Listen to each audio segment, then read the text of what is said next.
10. 10 taon ng buhay ko ang ibinuhos ko sa pagluluto para sa kanya. Pero sa isang gabi, nalaman kong ang binalot ko ay hindi baon para sa London, kundi ang sarili kong kabaong. Habang pinagpapawisan ako sa kusina, ninanamnam ni Miguel ang halik ng iba. Ang asawa ko at ang kanyang ina, mga arkitekto ng aking impyerno. Ngunit ngayong gabi, ang mainit kong luha ay magiging apoy na tutupok sa kanilang kasinungalingan. Sino ang mananalo? Ang puso kong durog o ang katotohanang hawak ko? I'll make sure she signs everything without a fight. Pagod na ako sa kakahintay na kusa siyang umalis.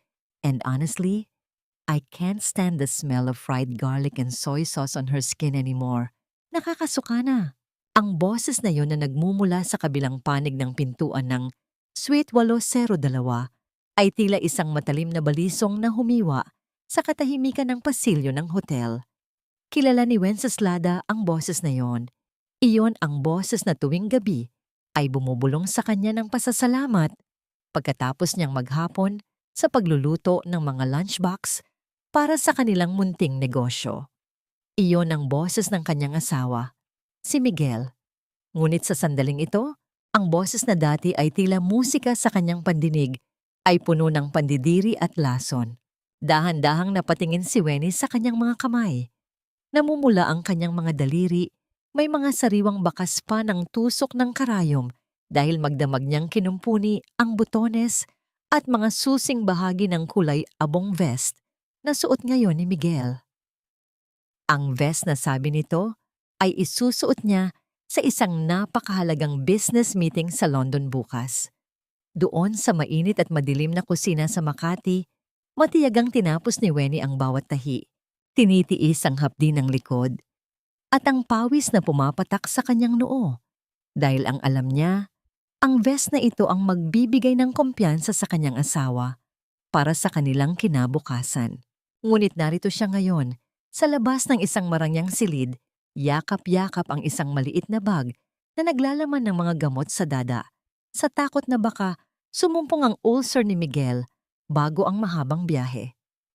Ang biyaheng London na, ayon sa lalaking mahal niya, ay para sa kanilang dalawa.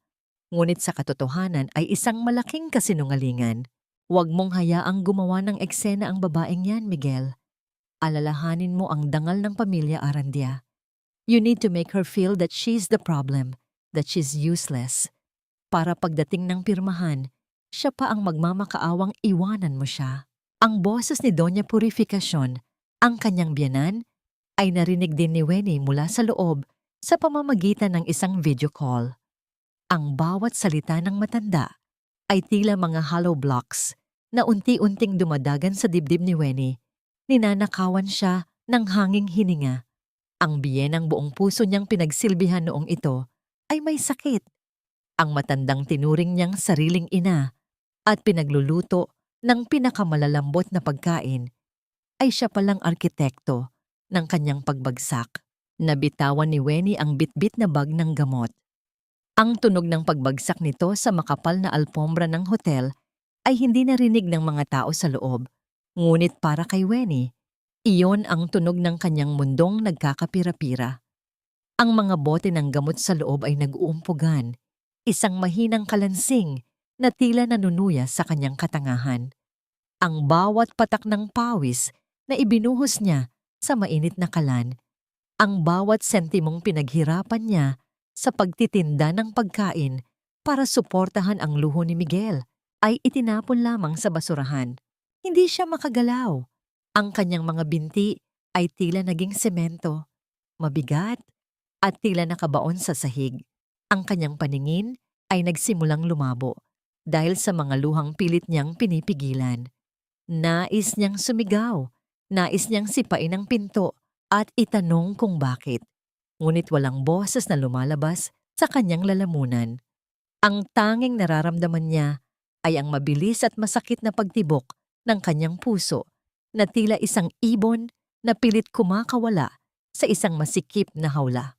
Muli siyang sumilip sa maliit na awang ng pinto. Nakita niya ang kanyang asawa, ang lalaking ipinagluluto niya tuwing madaling araw, na nakayakap sa isang babaeng mas bata, mas maganda, at walang bakas ng amoy ng kusina sa katawan. Si Celestina, ang babaeng tinuring niyang kaibigan, ang babaeng ilang beses na ring kumain sa kanilang hapag at pinabaunan pa niya ng paborito nitong kakanin. "Don't worry, Tita Puri," nakangiting sabi ni Celestina habang hinahaplos ang vest na tinahi ni Weni. "Once she signs the papers, the Makati condo will be under our name. Ang lupang iniwan ng tatay niya ay magiging puhunan natin sa bago nating kumpanya. We'll finally get rid of that housekeeper disguised as a wife." Tumalikod si Weni. Hindi na niya kaya pang makinig. Ang bawat hakbang niya palayo sa silid na yon ay tila paglalakad sa ibabaw ng mga bubog. Ang malamig na hangin mula sa aircon ng hotel ay hindi nakapagpalamig sa apoy ng pagkanulo na nararamdaman niya. Ang kaninang mainit na hopcom na bitbit niya ay tila naging yelo na sa kanyang mga kamay.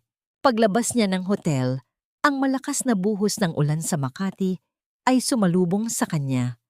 Ang bawat patak ng ulan ay tila mga sampal sa kanyang pisngi, na nagpapaalala sa kanya na sa loob ng 10 taon, namuhay siya sa isang ilusyong binuo ng mga taong itinuring niyang pamilya.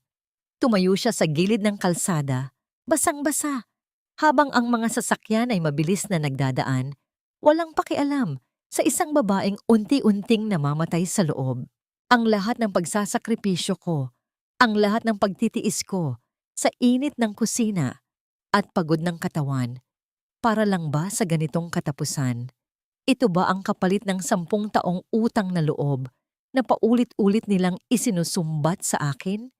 Habang ang tubig ulan ay humahalos sa kanyang mga luha, isang matalim na tanong ang paulit-ulit na umalingaw-ngaw sa isip ni Weni. Hanggang kailan ako mananatiling isang asawang handang mamatay para sa mga taong ang tanging hangad ay ibaon ako sa limot at kahirapan? Ang amoy ng ginisang bawang at sibuyas na dati ay simbolo ng kanyang pagmamahal ay tila naging isang malapot na usok na sumasakal sa lalamunan ni Wenceslada sa gabing iyon. Nakatayo siya sa gitna ng kanilang maliit na kusina sa Makati. Ang kanyang mga damit ay tuyo na mula sa pagkabasa sa ulan, ngunit ang ginaw na nanunuot sa kanyang mga buto ay hindi kayang alisin ng kahit anong init ng kalan. Ang bawat sulok ng bahay na ito, na binuo niya sa pamamagitan ng pagtitipid at pagod, ay tila naging isang estrangherong lugar na puno ng mga lihim. Narinig niya ang marahang pagpihit ng seradura ng kanilang pintuan, isang hudyat na ang anino ng kanyang asawa ay narito na naman upang maghasik ng kasinungalingan. Pumasok si Miguel na bitbit ang kanyang laptop bag. Ang kanyang muka ay may bakas ng pekeng pagod na dati ay pinaniniwalaan ni Weni ng buong puso. Hindi siya lumingon. Nanatili siyang nakatitig sa kawali. Pinagmamasdan ang pag-akyat ng singaw na tila mga multo ng kanyang mga pangarap. "What's wrong with you, Weni?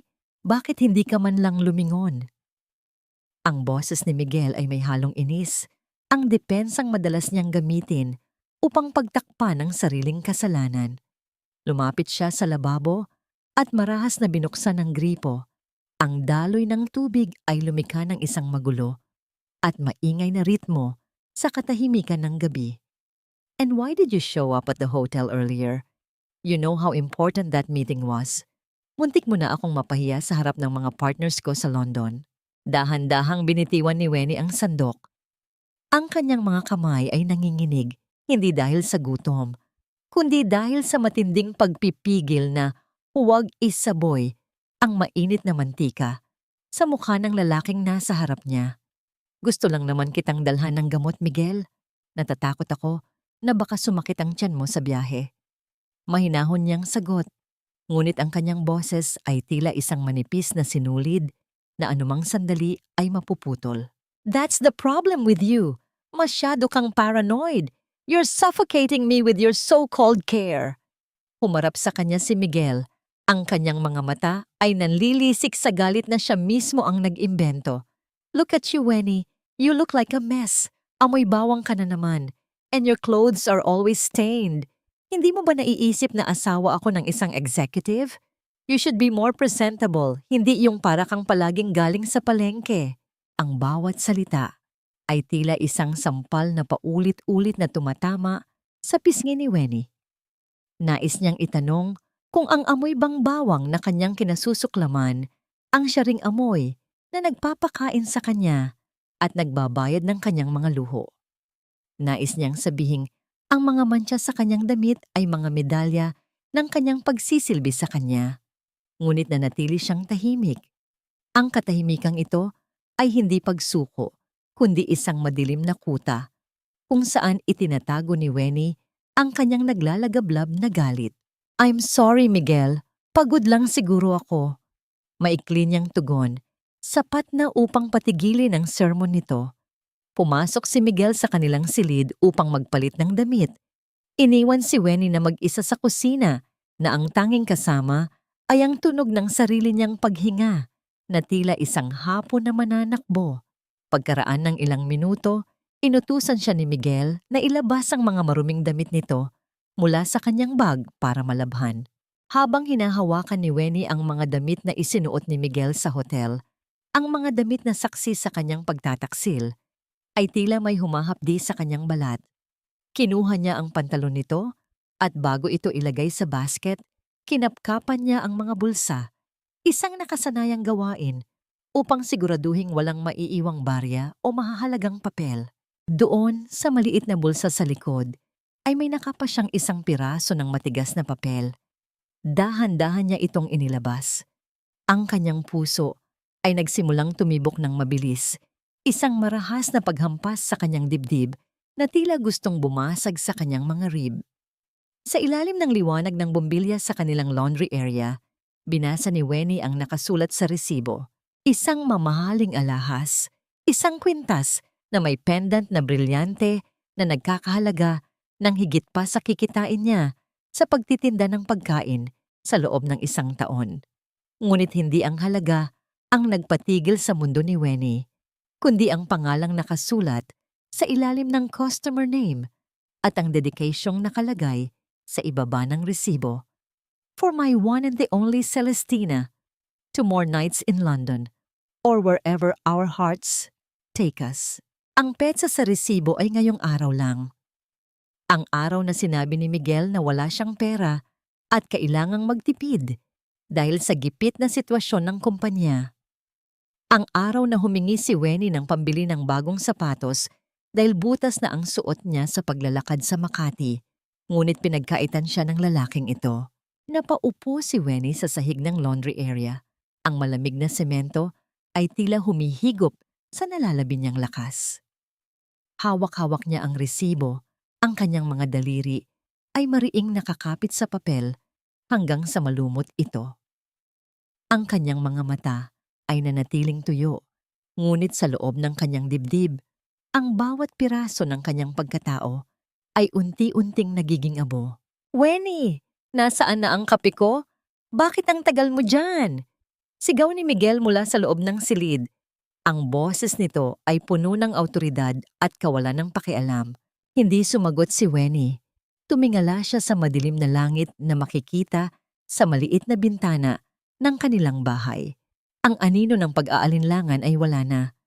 Ang tanging natira ay ang malinaw at masakit na katotohanan. Ang lalaking pinagsilbihan niya ng 10 taon ay hindi lamang isang sinungaling, kundi isang magnanakaw ng kanyang buhay at dangal. Habang maingat niyang itinago ang resibo sa loob ng kanyang bra, malapit sa kanyang tumitibok na puso, isang matalim na determinasyon ang nabuo sa kanyang isip. Kung ang digmaang ito ay gagamitan ng mga lihim at panlilinlang, handa siyang maging pinakamagaling na sundalo. Ngunit hanggang kailan niya kayang tiisin ang bawat haplos at bawat salita ni Miguel habang alam niyang ang bawat segundo ay isang malaking pagpapanggap? At ano pa kaya ang mga lihim na nakatago sa likod ng mga ngiti ng kanyang biyenan na si Doña Purificacion? Lumuhod ka, Wenceslada. Lumuhod ka at humingi ng tawad sa asawa mo dahil sa kawalan mo ng tiwala sa kanya. Ang boses ni Doña Purificacion ay tila isang malamig na hangin galing sa sementeryo. Walang buhay ngunit puno ng kapangyarihang gumuho ng dangal. Nakatayo ang matanda sa gitna ng sala, ang kanyang kamay na puno ng mamahaling alahas ay mahigpit na nakahawak sa isang rosaryo, na tila ba ang kabanalan ay isang baluti na nagtatago sa kanyang maitim na hangarin. Sa kanyang harap, si Weni ay nakayuko. Ang kanyang mga tuhod ay nangangatog sa ibabaw ng makintab na sahig na siya mismo ang naglampaso hanggang sa sumakit ang kanyang mga braso. Katatapos lamang nilang mag-almusal, isang almusal kung saan si Weni ay tila isang anino na pabalik-balik sa kusina upang siguraduhing ang kape ni Miguel ay may tamang init at ang itlog ng kanyang biyenan ay luto ng ayon sa gusto nito. Ngunit sa halip na pasasalamat, ang isinalubong sa kanya ay ang paghuhusga. "Mom, it's okay. Hayaan na natin," sabi ni Miguel habang nagkukunwaring nagbabasa ng dyaryo. Ngunit ang kanyang mga mata ay pasulyap-sulyap kay Weni na may halong mapait na tagumpay. Masyado lang talagang naging emosyonal si Weni kagabi. Siguro ay dahil sa pagod niya sa pagluluto. "No, Miguel, hindi sapat ang hayaan na lang." Muling pagmamatigas ni Doña Purification. Ang tunog ng kanyang dila na tumatama sa ngala-ngala ay tila isang latay na humuhusga sa pagkatao ni Weni sa bawat saglit ng katahimikan. "Wenceslada, kinalimutan mo na ba kung saan ka nanggaling? Noong mamatay ang tatay mo at mabaon kayo sa utang, sino ang kumuha sa iyo? Ang pamilya Arandia ang nagbigay sa iyo ng pangalan. Utang mo ang bawat butil ng kanin na isinusubo mo sa amin. Ang pagdudahan ng anak ko sa harap ng maraming tao sa hotel ay isang malaking sampal sa utang na loob na dapat ay tinatanaw mo."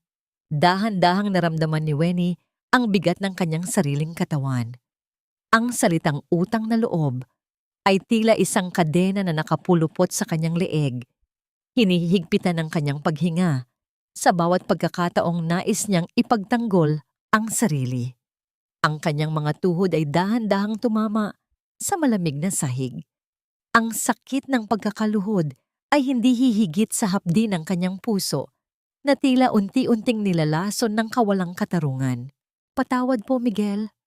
Patawad po, Ma."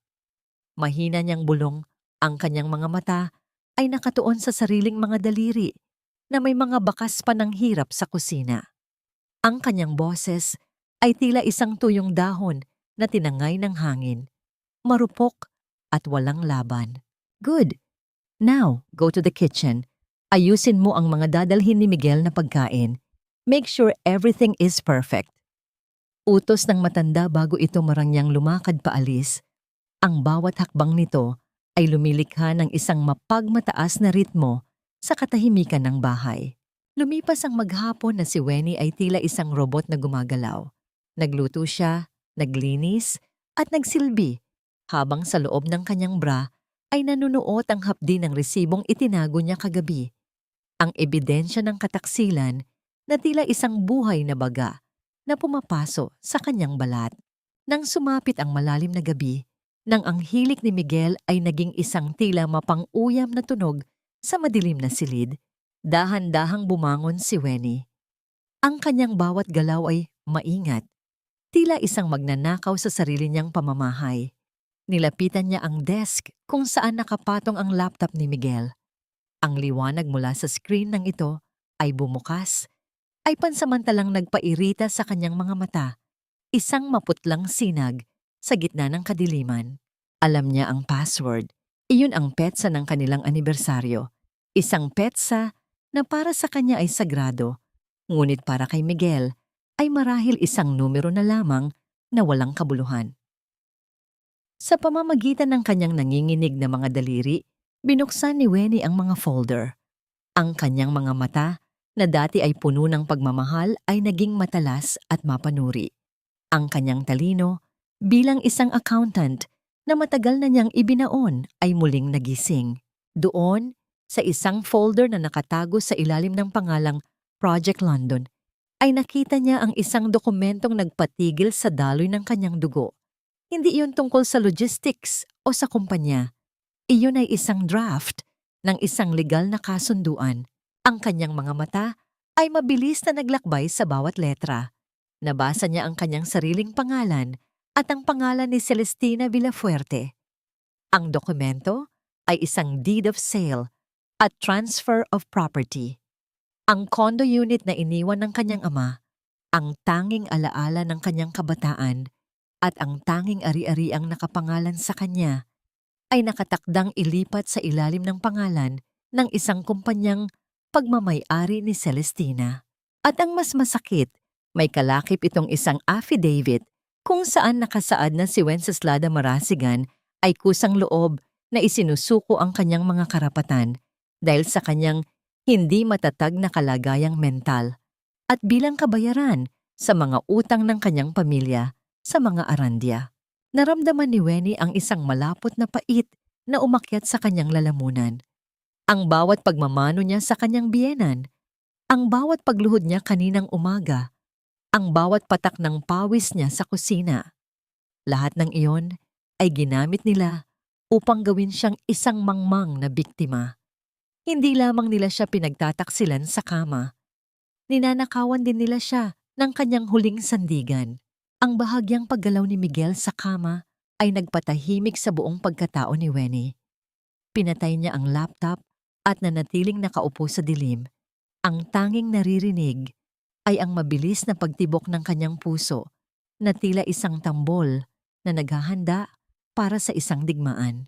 Sa gitna ng kadiliman ng gabing iyon, habang ang kanyang biyenan ay natutulog ng mahimbing sa kabilang silid at ang kanyang asawa ay nangangarap marahil ng buhay kasama ang iba, isang bagong Wenceslada ang isinisilang. Ang utang na loob na palaging isinusumbat sa kanya ay naging isang lason na ngayon ay naging gamot para magising ang kanyang natutulog na tapang. Ngunit paano niya lalabanan ang 2 taong turing ng lipunan ay kagalang-galang habang siya ay tinitingnan lamang bilang isang simpleng kusinera? At sino ang lalaking palaging nakamasid sa kanya mula sa malayo? Ang aninong tila sumusunod sa bawat hakbang niya patungo sa katotohanan. Ang init ng apoy mula sa kalan ay tila nagiging katuwang ni Wenceslada sa pagpapatigas ng kanyang kalooban sa umagang iyon. Habang ang usok mula sa nilulutong adobo ay pumapaikot sa maliit na kusina, ang bawat hiwa niya sa karne ay may kalakip na bagsik na hindi niya kailanman naramdaman noon. Ang bawat patak ng pawis na gumugulong mula sa kanyang noo ay tila mga luhang hindi na niya kayang ilabas dahil ang kanyang mga mata ay tuyot na sa sobrang sakit. Bit-bit ang 20 kahon ng mga lunchbox. Tinahak ni Wenny ang pamilyar na daan patungo sa gilid ng isang malaking hotel sa Makati. Ito ang kanyang nakagawiang ruta, ang paghahatid ng pagkain sa mga empleyadong mas pinipili ang kanyang luto kaysa sa mamahaling cafeteria ng hotel. Ngunit sa araw na ito, ang bawat hakbang niya ay tila paglalakad sa isang bitayan. Ang kanyang mga balikat ay tila pasan ang buong gusali ng hotel, ngunit ang kanyang muka ay nanatiling kalmado, isang maskara ng katatagan na siya lamang ang nakakaalam kung gaano karupok. Sa likod na pintuan ng hotel, kung saan ang mga basura ay maayos na nakatambak at ang amoy ng sabon ay humahalimuyak, naghihintay si Lourdes. Ang babaeng ito ay isang hamak na housekeeper. Ngunit sa paningin ni Wenny, siya ang anghel na may hawak ng susi sa katotohanan. Dahan-dahang inabot ni Wenny ang paboritong ensaymada ni Lourdes, isang maliit na suhol para sa isang napakalaking impormasyon. Ma'am Wenny, salamat po rito. Mahinang sabi ni Lourdes habang palingon-lingon sa paligid. Ang kanyang mga mata ay puno ng pag-aalinlangan at awa. Tungkol po sa asawa ninyo, doon sa sinabi niyang pag-alis, patungong London noong Martes. Naramdaman ni Wenny ang biglang paglamig ng kanyang mga kamay sa kabila ng init ng sikat ng araw. Ang tibok ng kanyang puso ay naging isang marahas na paghampas sa kanyang mga tadyang. Ano yon, Lourdes? Sabihin mo sa akin ang totoo. Wala po siya sa airport noong gabing iyon, ma'am. Bulong ni Lourdes, ang boses nito ay halos hindi marinig sa gitna ng ingay ng mga dumaraang sasakyan. Nakita ko po siya sa Suite 80, 2 hanggang madaling araw. hindi po siya umalis ng hotel. Ang totoo po, ang checkout niya ay noong hapon na ng susunod na araw, kasama ang isang babaeng nakasuot ng pulang dress. Nakita ko silang sumakay sa isang itim na kotse, hindi patungong airport, kundi patungong Tagaytay. Ang bawat salita ni Lourdes ay tila isang punyal na paulit-ulit na itinataksak sa likod ni Wenny. Ang kanyang paningin ay pansamantalang nagdilim at kailangan niyang humawak sa malamig at kinakalawang na rehas ng staff entrance upang hindi siya tuluyang bumagsak.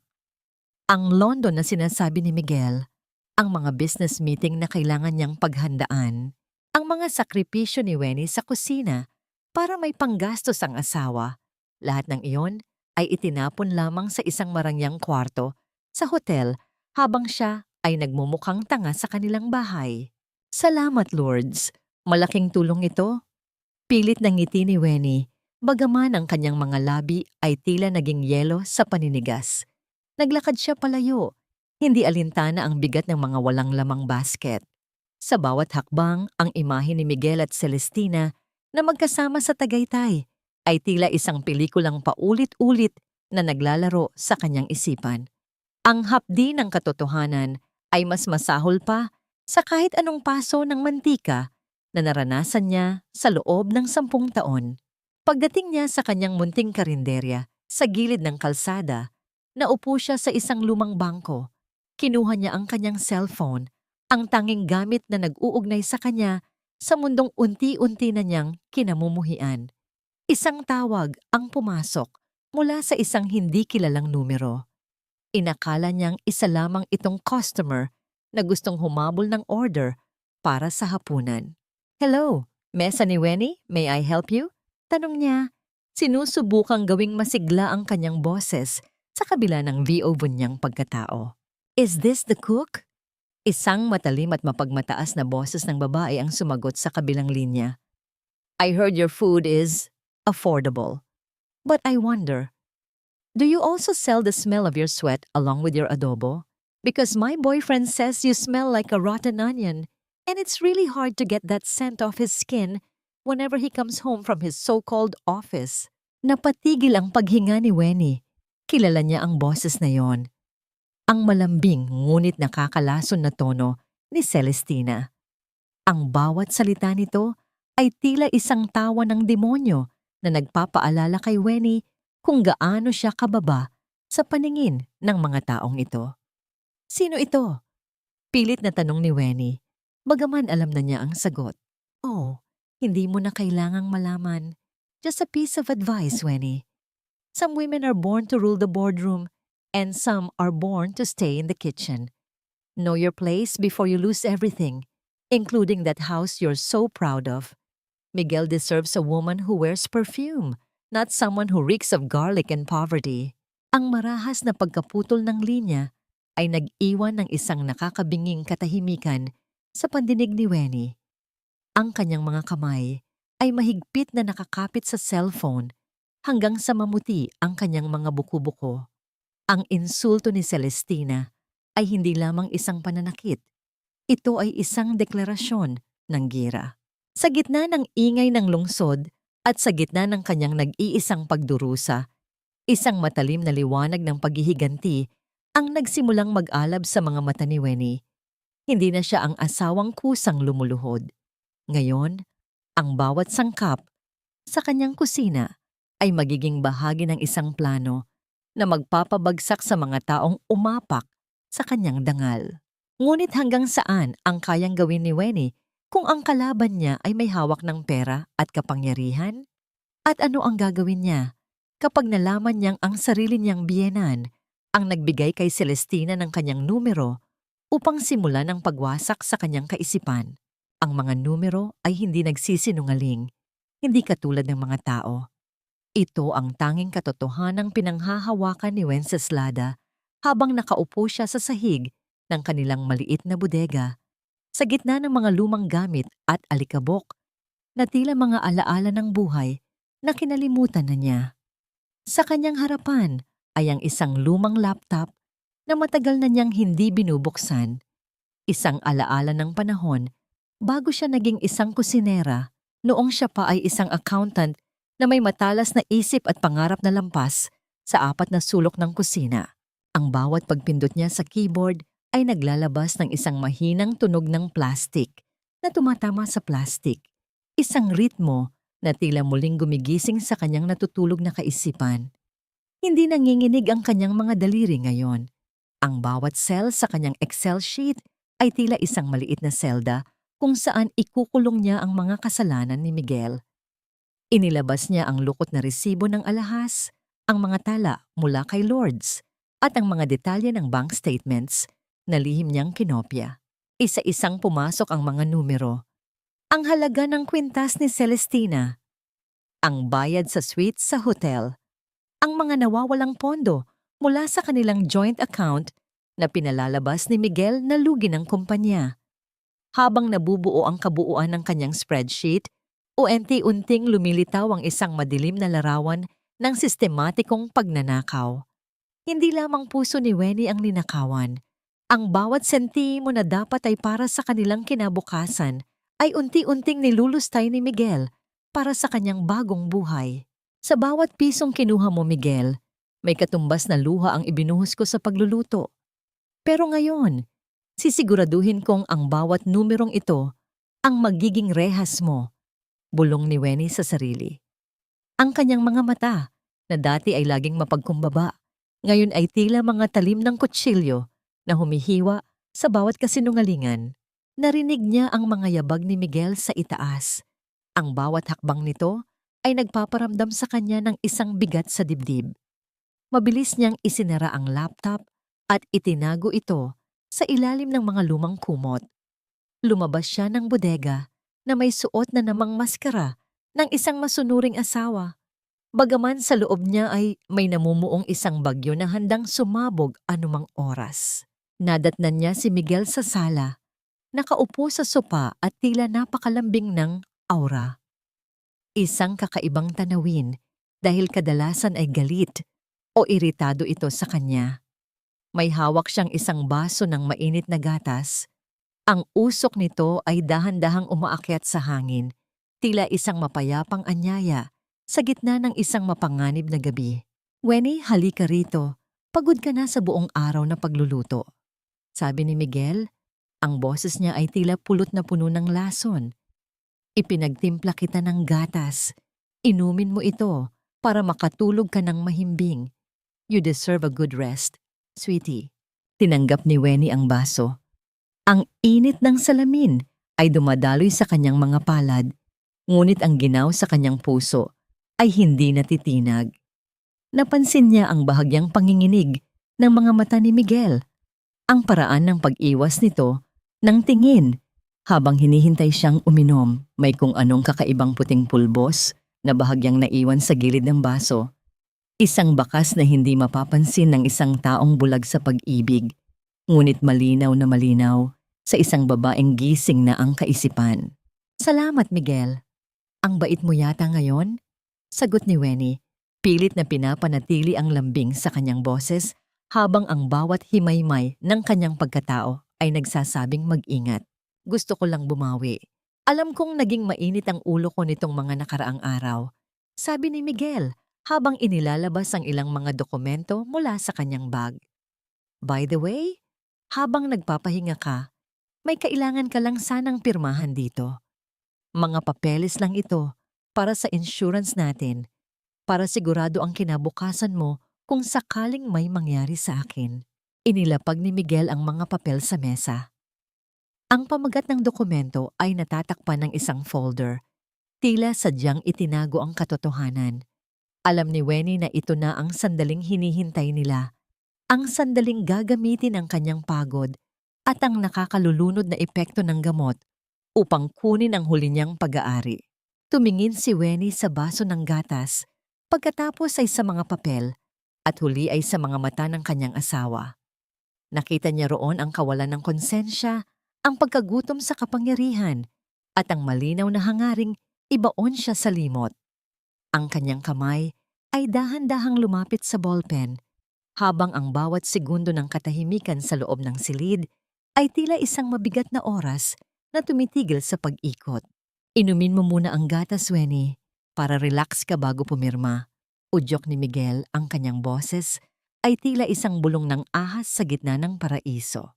Itinapat ni Weni ang baso sa kanyang mga labi, ngunit ang kanyang isip ay mabilis na nag-iisip ng paraan upang makatakas sa bitag na ito. Paano niya malalagpasan ang gabing ito nang hindi nawawala ang kanyang huling sandigan habang ang lalaking mahal niya ay nakatingin sa kanya at naghihintay na makitang mawalan siya ng malay? At kung malaman ni Miguel na gising na ang accountant sa loob ni Weni, hanggang saan ang kayang gawin nito upang mapatahimik siya habang buhay? Ang puting likido sa loob ng baso ay tila isang malinis na tabing na nagtatago sa maitim na balak ng lalaking nasa kanyang harapan. Habang hawak ni Wenceslada ang baso, naramdaman niya ang lamig ng salamin na tumatagos sa kanyang palad. Isang kabaligtaran sa nag-aapoy na galit na pilit niyang ikinukulong sa kanyang dibdib. Ang bawat hibla ng kanyang pagkatao ay sumisigaw ng babala, ngunit ang kanyang mukha ay nanatiling tila isang kalmadong lawa, walang bakas ng bagyong namumuo sa ilalim. Sige na, Weni, inumin mo na yan para makapagpahinga ka na. Kanina ka pa parang wala sa sarili.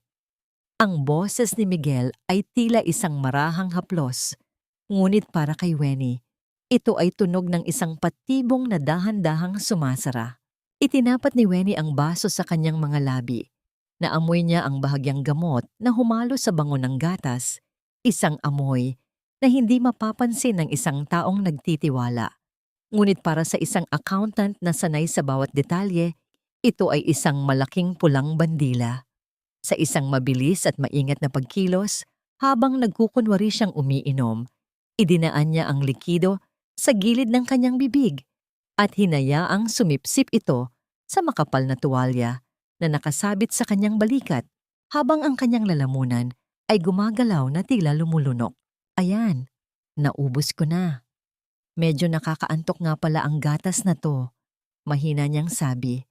Ang kanyang boses ay sadyang ginawang paos at mabagal. Humilig siya ng bahagya sa mesa.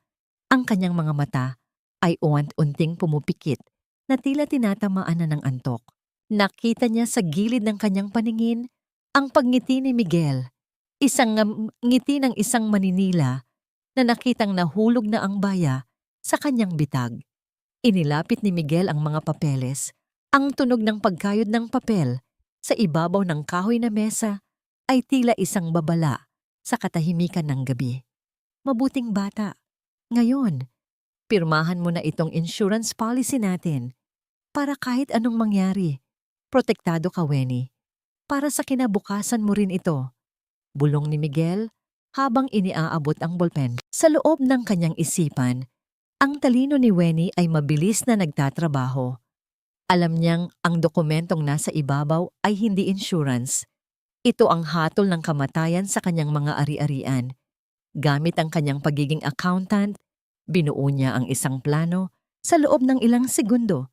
Nagkunwari siyang nahuhulog ang kanyang tsinelas at sa sandaling yumuko siya upang ayusin ito, mabilis niyang kinuha ang isang blangkong papel na kanina pa niya inihanda sa ilalim ng kanyang hita at maingat, itong ipinatong sa ibabaw ng pirmahan na tila bahagi lamang ng pag-aayos ng dokumento sa gitna ng kanyang pagkahilo. Ang kanyang kamay ay nanginginig nang itama niya ang dulo ng bolpen sa papel. Ang bawat guhit ng kanyang pirma ay tila isang taga sa kanyang puso. Ngunit alam niyang sa gabing ito, ang kanyang panulat ay hindi isang pagsuko kundi isang sandata. Pumirma siya ng malaki at malinaw, ngunit sa isang blangkong pahina na walang legal na halaga, habang ang tunay na kontrata ay nanatiling malinis sa ilalim. Tapos na, Miguel. Gusto ko na matulog. Ungol niya. Bago tuluyang isinandal ang ulo sa mesa, ang kanyang paghinga ay naging malalim at pantay. Sadyang ginagaya ang isang taong nawalan na ng malay. Naramdaman niya ang marahas na paghablot ni Miguel sa mga papeles. Narinig niya ang mahinang pagtawa nito, isang tawang puno ng pangungutya. Salamat sa bahay, Weni. Masyado kang naging mabait para sa mundong ito. Bulong ni Miguel Bago tuluyang lumabas ng silid, iniwan si Wenny sa dilim ng kanilang kusina. Ngunit ang gabi ay hindi pa natatapos sa sakit. Kinaumagahan, nagising si Wenny sa tunog ng pagbubukas ng mga drawers sa labas. Dahan-dahan siyang lumabas at tumungo sa laundry area kung saan itinatago niya ang isang maliit na lata ng biskwit, ang kanyang nursery ng mga pangarap. Doon niya inilalagay ang bawat barya at papel na piso na natitira mula sa kanyang pagtitinda ng pagkain, ang perang balak niyang gamitin para sa pagpapalaki ng kanyang negosyo. Nadatnan niya roon si Doña Purificacion. Ang matanda ay may hawak na makapal na kumpol ng pera mula sa lata ni Wenny. Ang kanyang muka ay walang bakas ng hiya habang isinisiksik ang mga ito sa loob ng kanyang mamahaling bag. "Ma, bakit niyo kinukuha ang ipon ko?" Ang boses ni Wenny ay nanginginig sa pagkabigla. Tumingin ang matanda sa kanya ng may pandidiri. "Ipon? Wenceslada. Ang perang ito ay galing sa kusina ng mga Aranja. Ginamit mo ang aming kalan, ang aming gas, at ang aming pangalan para kumita. Karapatan ko ang bawat sentimong ito bilang kabayaran sa pananatili mo rito. Isasama ko si Celestina sa spa ngayon. Kailangan niya ng relaxation dahil sa stress na ibinibigay mo sa anak ko." Tumalikod ang matanda. Ang kanyang marangyang pabango ay humalo sa amoy ng tuyong isda sa paligid. Isang malupit na paalala ng agwat ng kanilang mga mundo. Naiwan si Wenny na nakatitig sa walang lamang lata sa sahig.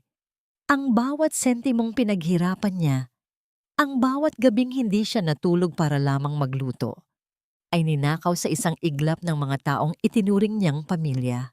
Naramdaman ni Wenny ang isang malamig na katahimikan na bumabalot sa kanyang puso. Hindi na ito ang sakit na nagpapaiyak sa kanya. Ito ay ang katahimikan bago ang pagguho ng isang bundok. Ang lata ng biskwit ay dahan-dahang gumulong sa sahig. Lumilikha ng isang guwang na tunog na tila sumasalamin sa kawalan ng laman ng kanyang buhay sa piling nila. Sa gitna ng kanyang pag-iisa, habang ang mga luha ay tuyo na at ang tanging natira ay ang matalim na liwanag ng katotohanan, isang tanong ang nanunuot sa kanyang isipan. Gaano pa katagal niya kayang lunukin ang pait ng kanilang pagmamalabis bago niya tuluyang isabog ang apoy na kanyang itinatago sa loob ng 10 taon? At sapat na kaya ang mga numerong hawak niya upang mabawi ang lahat ng nawala sa kanya? Ang bawat ngiti ni Miguel sa gabing iyon ay tila isang matalim na aspil na itinutusok sa mabuhay na puso ni Wenceslada.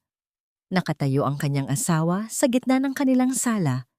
Suot ang isang maskara ng pagiging mapagmahal na asawa habang may hawak na isang makintab na paper bag. Ang bawat kilos nito ay tila pinag-isipan. Bawat salita ay may himig ng tamis na alam ni Wenny na gawa lamang sa artipisyal na pampatamis. "Wenny, sweetie, look what I got for you from London." Masiglang sabi ni Miguel. Ang kanyang mga mata ay nagniningning sa kasinungalingan habang inilalabas niya ang isang pulang bestida mula sa bag. "Alam kong malapit na ang homecoming party ng kumpanya. I want you to look beautiful. So I bought this at a boutique in Oxford Street. It's for you, my hardworking wife." Inabot ni Wenny ang damit. Ang tela ay magaspang sa kanyang mga daliri. Isang uri ng polyester na madaling mabili sa mga tiyangge sa Divisoria, hindi sa Oxford Street. Ang bawat himaymay ng tela ay tila sumisigaw ng pangungutya. Alam ni Wenny ang pagkakaiba ng tunay na kalidad sa isang mumurahing kopya dahil sa loob ng 10 taon natuto siyang maging mapanuri sa bawat sentimong inilalabas niya. "Salamat, Miguel. Ang ganda nito." Mahinang sagot ni Wenny. Ang kanyang boses ay tila isang patag na linya. Walang emosyon ngunit puno ng kaba. "Isukat mo na, Wenny. I'm sure it will look great on you." Udyok ni Miguel bago siya lumapit at hinalikan ng noo ni Wenny. Ang halik na yon na dati ay nagbibigay sa kanya ng lakas upang harapin ang init ng kusina ay naging isang malamig at malagkit na bakas ng kataksilan.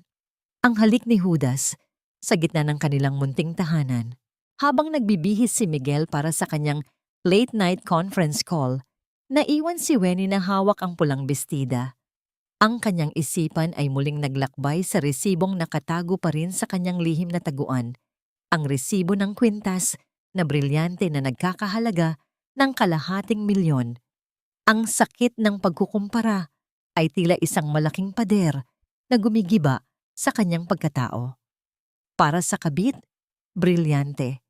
Para sa legal na asawa, isang bestidang nagkakahalaga lamang ng ilang daang piso at gawa sa kasinungalingan. Nang makasiguro siyang abala si Miguel sa pakikipag-usap sa telepono, malamang ay kay Celestina, ay muling kumilos si Wenny. Sa bawat gabi na lumilipas, ang kanyang pagiging asawa ay dahan-dahang namamatay at ang kanyang pagiging accountant ay muling nabubuhay ng may higit na bagsik. Binuksan niya ang kanyang lumang notebook. Ang mga pahina nito ay puno na ng mga kalkulasyon ng mga nakaw na pondo. Sa gabing ito, may isang piraso ng puzzle ang kailangan niyang mabuo. Sa gitna ng kanyang pagsisiyasat sa mga bank statements ni Miguel, napansin niya ang isang paulit-ulit na pangalan ng kumpanya, CV Logistics Solutions. Ang bawat malaking halaga na nawawala sa kanilang joint account ay napupunta sa kumpanyang ito sa ilalim ng kategoryang operational expenses o consultancy fees. Gamit ang kanyang cellphone, mabilis niyang sinaliksik ang rehistro ng mga kumpanya sa bansa. Ang bawat segundong paghihintay sa pag-load ng pahina ay tila isang mahabang oras ng pagdurusa. Nang lumitaw ang impormasyon sa screen, tila tumigil ang pag-inog ng mundo para kay Wenny. Ang CV Logistics Solutions ay isang bagong kumpanya na nakarehistro lamang 3 buwan ang nakalilipas. Ang address nito ay isang maliit na opisina sa isang lumang gusali sa Makati. Ngunit ang pinakamasakit na katotohanan ay ang pangalan ng may-ari at ang pangunahing stockholder, Celestina Villafuerte.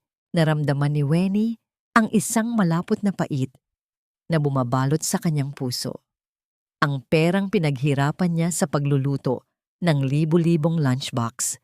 Ang perang dapat ay para sa pagpapagamot ng kanyang namayapang ama at ang perang inipon nila para sa kanilang magiging anak. Lahat ng iyon ay dahan-dahang ninanakaw ni Miguel upang itayo ang kinabukasan ng kanyang kirida. Ang kumpanyang ito ay hindi lamang isang negosyo. Ito ay isang kuta na binuo mula sa kanyang mga luha at pawis.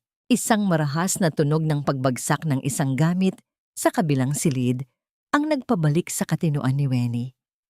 Agad niyang itinago ang kanyang notebook sa ilalim ng kutsyon. Pumasok si Miguel sa sala. Ang mukha nito ay namumula sa galit habang may kausap pa rin sa telepono. I don't care. Siguraduhin mong maililipat ang lahat ng assets bago ang katapusan ng buwan. Ayaw kong may maiwan kahit isang sentimo sa babaeng yan. Sigaw ni Miguel bago marahas na pinutol ang tawag. Nagtagpo ang kanilang mga mata. Sa loob ng ilang segundo, ang katahimikan sa sala ay tila isang matalim na kable na anumang sandali ay mapuputol. Nakita ni Wenny ang gulat sa mga mata ni Miguel na sinundan ng mabilis na pagbabalik ng kanyang mapagpanggap na anyo. Wenny, kanina ka pa ba dyan? Tanong ni Miguel. Ang kanyang boses ay nanginginig sa pag-aalinlangan. Hindi sumagot si Wenny. Tumingin lamang siya sa pulang bestida na nakasambay sa sopa. Ang kulay nito ay tila dugo sa gitna ng kanilang madilim na sala.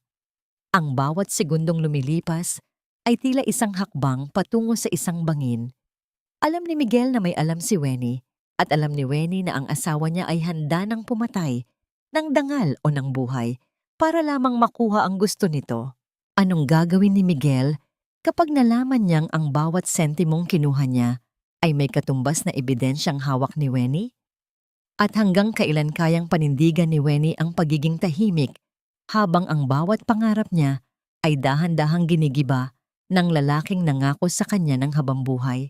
Ang bawat hakbang ni Wenceslada sa mataong kalsada ng Maynila ay tila pagtulak sa isang mabigat at hindi nakikitang kuta.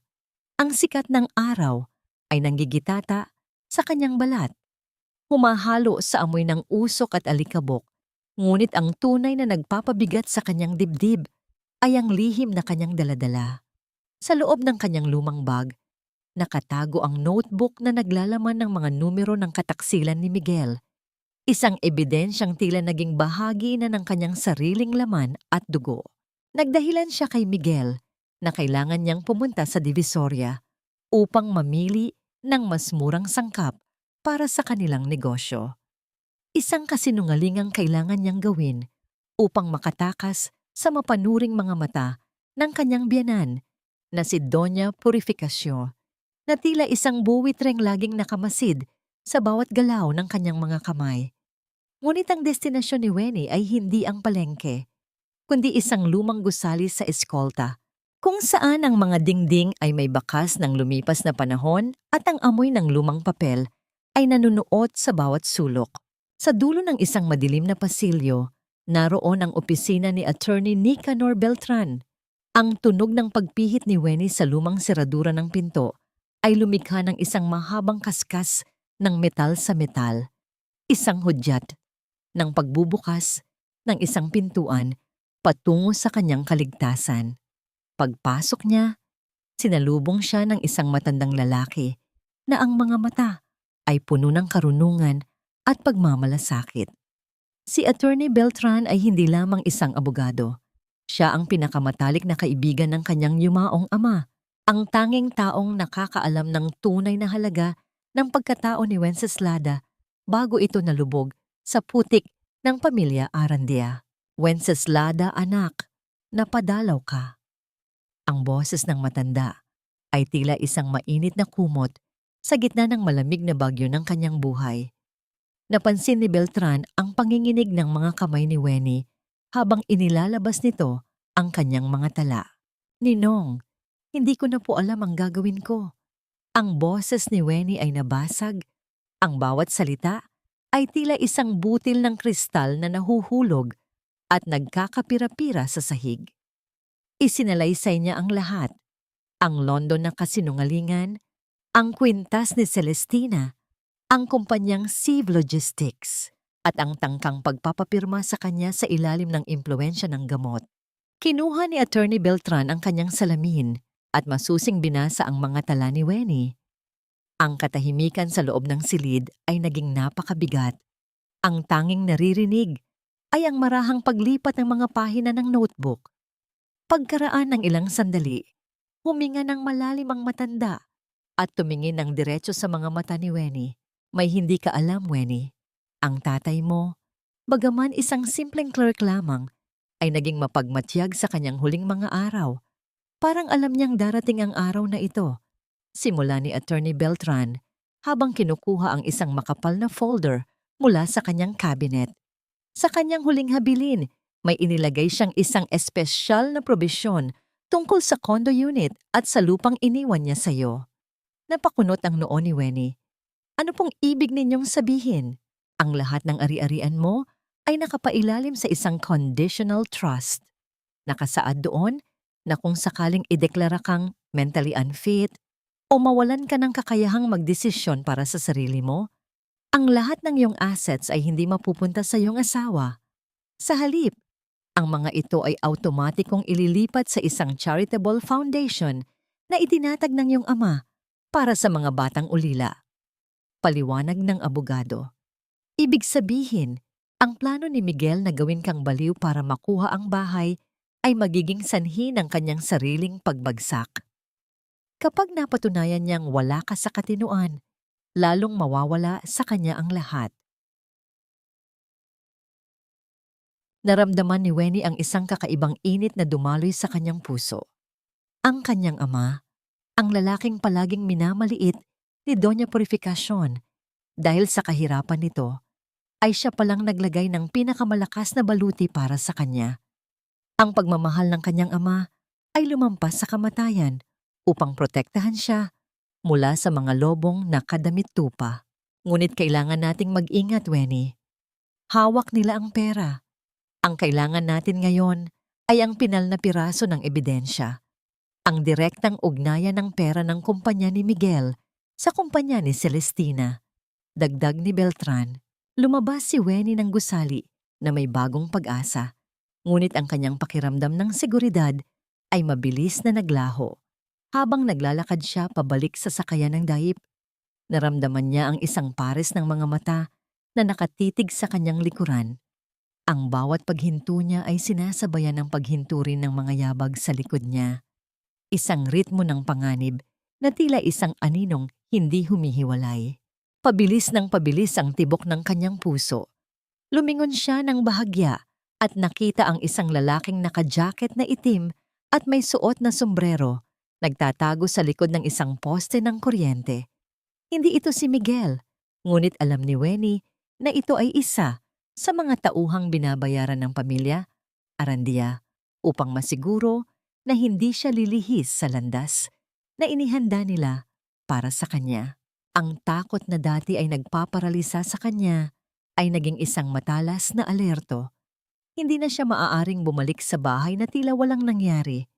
Ang digmaan ay hindi na lamang nasa loob ng kusina. Ito ay nasa bawat sulok na ng kanyang mundo. Nang makasakay siya sa jeep, nakita niyang sumakay rin ang lalaki sa isang motorsiklo at sumunod sa sasakyang kanyang kinalululanan. Ang bawat pag-ikot ng gulong ay tila isang countdown patungo sa isang kaganapang hindi na niya mapipigilan. Hanggang saan ang kayang gawin ni Miguel upang pigilan si Wenny sa paghahanap ng katarungan?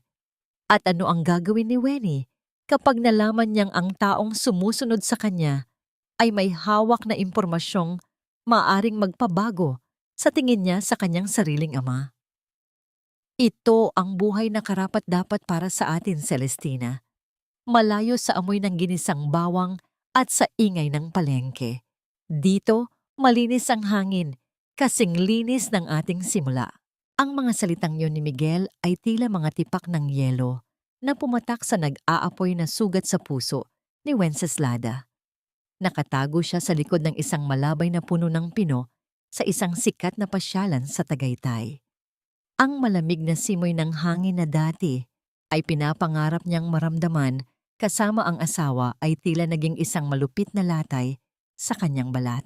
Suot pa rin niya ang kanyang kupas na jacket na may mantsa ng tuyo mula sa kanyang pagluluto kaninang madaling araw bago siya palihim na sumakay ng bus para sundan ng asawa.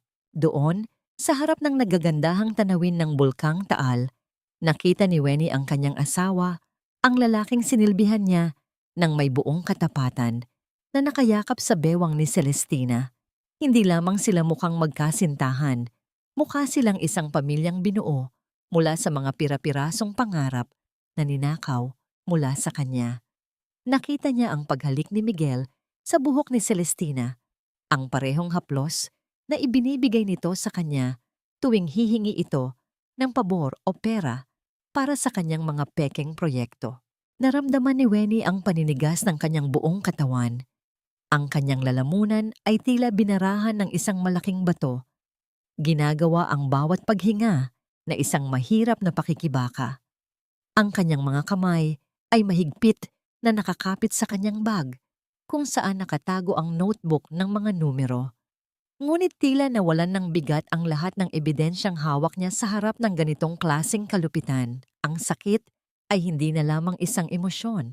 Ito ay naging isang pisikal na bigat na tila bumabasag sa kanyang mga buto. Ang bawat sakripisyo niya sa mainit na kusina ng Makati, ang bawat pagtitiis niya sa pangaalipusta ng kanyang biyenan, at ang bawat gabing hindi siya natulog para lamang masiguro ang kaginhawaan ni Miguel. Lahat ng iyon ay nagmistulang isang malaking biro. Pinanood niya ang pagtawa ng dalawa, isang masayang himig na tila nanunuya sa kanyang pag-iisa at kahirapan. Nang magsimulang maglakad ang dalawa patungo sa kanilang itim na sasakyan, dahan-dahang lumabas si Wenny mula sa kanyang pinagtataguan. Hindi niya alam kung anong lakas ang nagtulak sa kanya, ngunit nanatili siyang nakatayo sa gilid ng daan habang ang sasakyan ni Miguel ay dahan-dahang umaandar palayo. Sa sandaling lumampas ang sasakyan sa kanyang tinitigilan, Bumaba ang bintana sa bahagi ng passenger seat. Nakita ni Wenny ang refleksyon ni Celestina sa side mirror at pagkatapos ay ang aktwal na mukha nito. Hindi nagulat ang dalaga. Sa halip, isang dahan-dahang nangiti ang gumuhit sa mga labi ni Celestina. Isang ngiti ng isang reynang nakatingin sa isang basurang nais na niyang itapon. Ang kanilang mga mata ay nagtagpo sa loob ng ilang segundo sa pamamagitan ng rear view mirror. Ang tingin ni Celestina ay puno ng tagumpay at matalim na pangungutya. Tila sinasabing, "Tingnan mo ang sarili mo, Wenny. Basura ka lang sa paraisong binuo ko." Ang dagundong ng makina ng sasakyan ay iunti-unting lumayo. Iniiwan ang usok na humahalo sa malamig na hamog ng Tagaytay. Naiwan si Wenny na mag-isa sa gitna ng kalsada. Ang kanyang mga luha ay sa wakas ay bumuhos, hindi dahil sa panghihinayang, kundi dahil na sa matinding puot na tila laso na dumadaloy sa kanyang mga ugat. Ang lamig ng paligid ay nanunuot sa kanyang puso. Ginagawa itong kasing tigas ng bato. Naupo siya sa isang tabi. Ang kanyang mga kamay ay nanginginig sa matinding galit at pait. Tiningnan niya ang kanyang mga palad na puno ng kalyo at mga bakas ng paso mula sa kalan. Ang bawat sugat na ito ay naging saksi sa kanyang pagiging tapat. Ngunit ngayon, ang mga ito ay magiging paalala sa kanyang pagbangon. Anong uri ng katarungan ang naghihintay sa isang babaeng tinalikuran ng lahat ng kanyang pinahalagahan? At hanggang kailan mananatiling nakangiti si Celestina habang ang pundasyon ng kanyang kaligayahan ay binuo mula sa dugo at pawis ng taong inaakala niyang wala ng laban? Habang ang sasakyan ay naglalaho sa kurbada ng kalsada, isang matalim na panata ang ibinulong ni Wenny sa hangin ng Tagaytay. Isang panata na hindi matatapos sa luha lamang. Ang kusina ay hindi na isang lugar ng pagkaalipin para kay Wenceslada. Ito ay naging kanyang entablado. Pag-uwi niya mula sa Tagaytay, wala nang luhang lumabas sa kanyang mga mata. Ang apoy na nagliliyab sa ilalim ng kanyang kawali ay sumasalamin sa malamig at kalkuladong galit na nagahari sa kanyang puso. Hinihiwa niya ang mga sangkap ng may pambihirang ingat at katumpakan. Ang bawat hiwa sa karne at bawat tadtad sa bawang ay iniaalay niya sa nakaraan na malapit na niyang ibaon. Nang gabing iyon, inaasahan ang pag-uwi ni Miguel mula sa kanyang kunwaring biyahe sa London at aktuwal na pagbabakasyon sa Tagaytay. Inihanda ni Wenny ang paboritong adobo nito, nilagyan ng pinakamasarap na sarsa at ipinresenta nang tila ba ito ay ihahain sa isang hari. Ang hapag-kainan ay pinalamutian niya ng magandang mantel at mga porselanang plato na minsan lamang niya ilabas sa mga natatanging okasyon. Ito ay hindi isang simpleng hapunan. Para kay Wenny, ito ang huling piging para sa isang patay na pagsasama. Nang bumukas ang pintuan ng kanilang bahay, pumasok si Miguel na may suot na mukha ng pagod. Bit-bit ang bagaheng puno ng mga maruming damit at mga kasinungalingan. Sinalubong siya ni Wenny ng may matamis na ngiti. Kinuha ang kanyang coat at marahang inalalayan papunta sa sala. Wala sa kanyang kilos ang nagpapakita ng puot. Ang kanyang panlabas na anyo ay ang perpektong asawang walang muwang, isang maskarang hinasa ng 10 taong pagtitiis. "Welcome home, Miguel. Kamusta ang London? Siguradong napagod ka sa mahabang flight, kaya ipinagluto kita ng paborito mo." Malamig na bati ni Wenny, ang kanyang boses ay tila isang malambot na unan na iniaalok sa isang pagod na manlalakbay. Napangiti si Miguel, isang ngiting umabot sa kanyang mga mata dahil sa lubos na pagtitiwala sa katangahan ng kanyang asawa. Umupo siya sa hapag at masayang tiningnan ang masaganang pagkain. Nakakapagod ang mga meeting, Wenny, pero sulit naman dahil malaking pera ang papasok sa kumpanya natin. Masarap talaga ang umuwi sa isang asawang mapagmahal. Umupo si Wenny sa tapat niya, pinagmamasdan ang bawat pagsubo ng kanyang asawa. Ang bawat pagnguya ni Miguel sa laman ng karne ay tila pagnguya sa sarili nitong kapalaran. Hindi alam ng lalaki na ang babaeng nasa kanyang harapan, na tahimik na nagbubuhos ng tubig sa kanyang baso, ay ang mismong taong may hawak ng matatalas na ebidensya na puputol sa kanyang mga pangarap. Ang kapayapaan sa silid ay hindi tanda ng pagkakaisa. Ito ay ang nakabibinging katahimikan bago humagupit ang isang mapanirang bagyo. Sa kalagitnaan ng kanilang pagkain, isang padalang liham mula sa isang kilalang event coordinator sa Makati ang dumating at inabot ng gwardiya ng kanilang building hanggang sa kanilang pintuan. Tumayo si Wenny upang kunin ang makapal at itim na sobre na may ginintuang selyo. Dahan-dahan niya itong inilapag sa tabi ng plato ni Miguel. Ano iyan, Wenny? May hinihintay ka bang padala? Tanong ni Miguel habang pinupunasan ang kanyang bibig gamiti ang serbilyeta. Ang kanyang boses ay may halong pag-uusisa at pagmamayabang. Para sa iyo yan, Miguel. Dumating kanina. Inisip kong buksan mo ngayong gabi dahil mukhang napakahalaga. Sagot ni Wenny ng walang kurap. Ang kanyang mga kamay ay mahinhing nakapatong sa kanyang kandungan. Kinuha ni Miguel ang sobre. Ang pagpunit niya sa makapal na papel ay lumikha ng isang mahinang kaluskos sa buong silid. Inilabas niya ang isang marangyang imbitasyon na nakaimprinta sa mamahaling papel. Binasa niya ang mga nakasulat at unti-unting nawala ang kulay sa kanyang mukha. Ang nakasulat ay isang imbitasyon para sa isang engrandeng London Homecoming Gala na gaganapin sa pinakasikat na ballroom ng hotel sa Makati. Ang mismong hotel kung saan nakipagkita si Miguel kay Celestina at umupa ng suite gamit ang kanilang pera. Nakasaad doon na ang pagtitipon ay dadaluhan ng buong board of directors ng kanyang kumpanya, ng mga mamamahayag at ng buong angkan ng Arandia. Wenny, anong ibig sabihin nito? Bakit may ganitong party? Wala akong ipinapahandang ganito. Nangangatal na tanong ni Miguel. Ang kanyang mga mata ay nanlalaki habang nagpapalipat-lipat ang tingin mula sa papel patungo sa kalmadong mukha ng kanyang asawa. Ngumiti si Wenceslada. Isang nangiting hindi kailanman nakita ni Miguel. Isang nangiting malamig at puno ng kapangyarihan. Isang sorpresa yan para sa tagumpay mo, asawa ko. Huwag kang mag-alala. Ako na ang nag-asikaso ng lahat kasama ng mga boss mo sa kumpanya. Ibinigay ko sa kanila ang lahat ng resibo ng mga nagastos mo bilang patunay ng sipag mo. Siguradong magiging isang gabi iyon na hinding-hindi nating lahat makakalimutan. Malambot ngunit matalim na tugon ni Wenny. Habang nakatingin si Miguel sa imbitasyon, ang malamig na pawis ay nagsimulang mamuo sa kanyang noo. Ano ang mangyayari kung malaman ng board of directors na wala siyang dalang kahit anong kontrata mula sa London?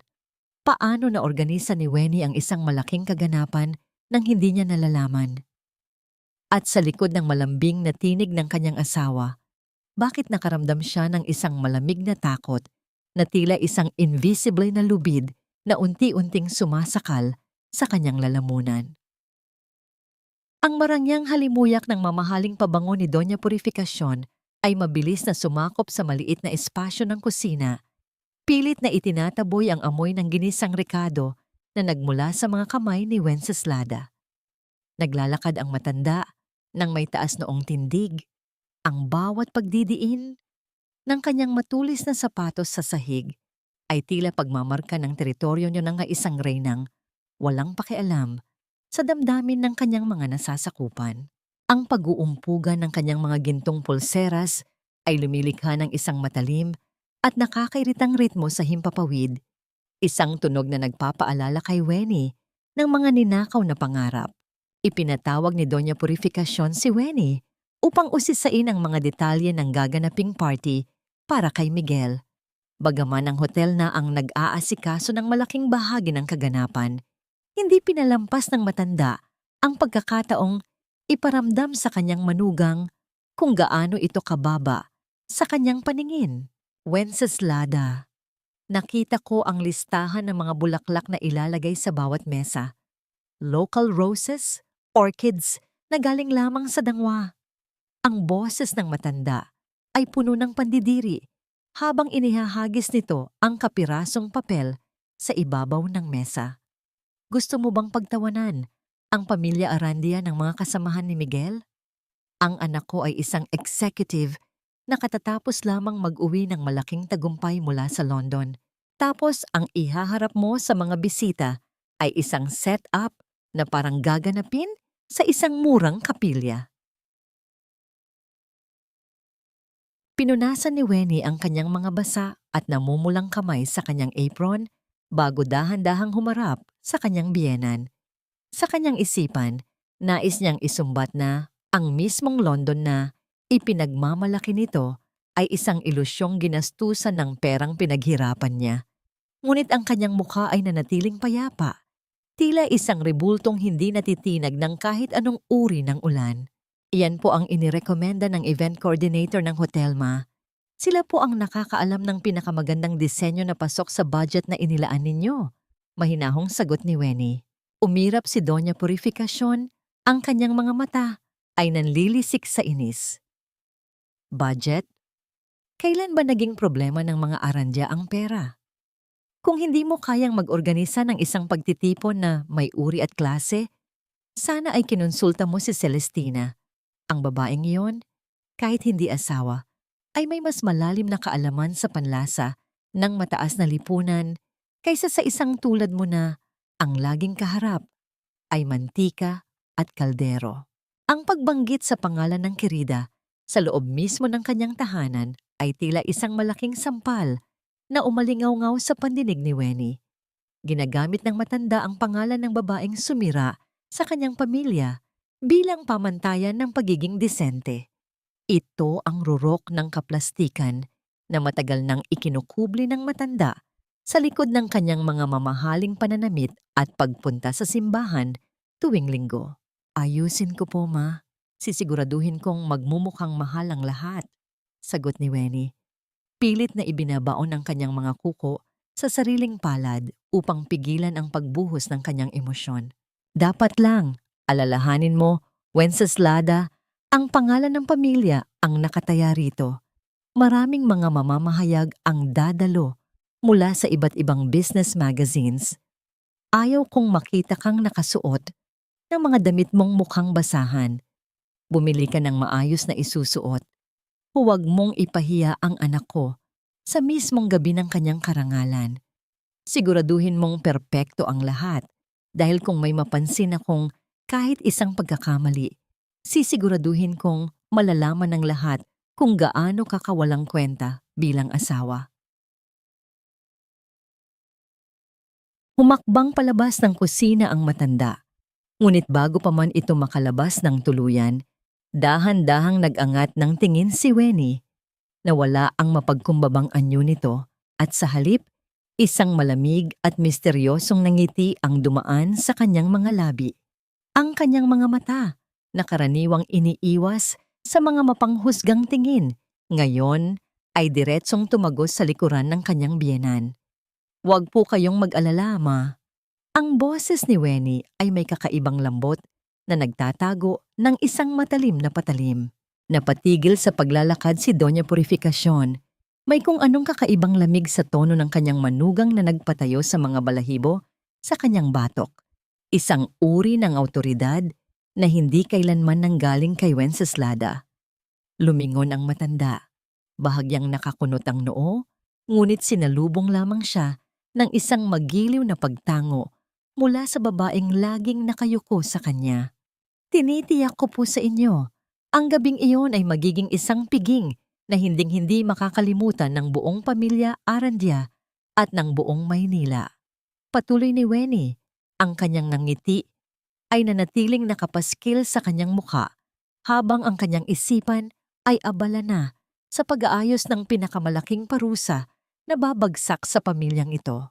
Habang pinapanood ni Wenny ang tuluyang pag-alis ng sasakyan ng kanyang biyenan, inilabas niya ang isang maliit na flash drive mula sa bulsa ng kanyang apron.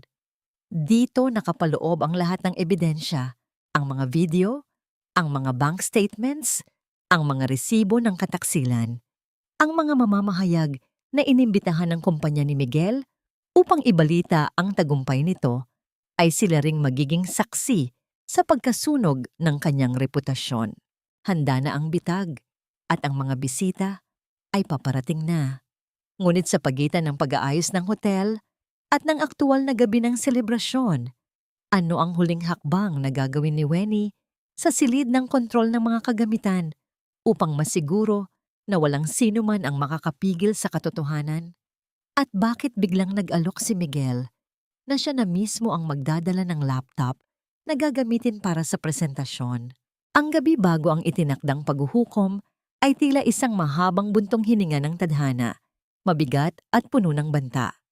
Sa loob ng marangyang ballroom ng hotel sa Makati, ang katahimikan ay nababalot ng amoy ng bagong pakitang kasangkapan at ang mahinang halimuyak ng mga sariwang bulaklak na tila mga alay sa isang libing na hindi pa nagaganap.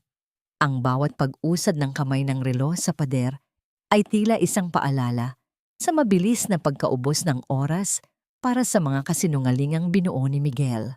Palihim na tinahak ni Wenceslada ang madilim na pasilyo patungo sa technical control room ng hotel. Ang kanyang bawat hakbang ay maingat at tila isang aninong hindi humahawak sa sahig.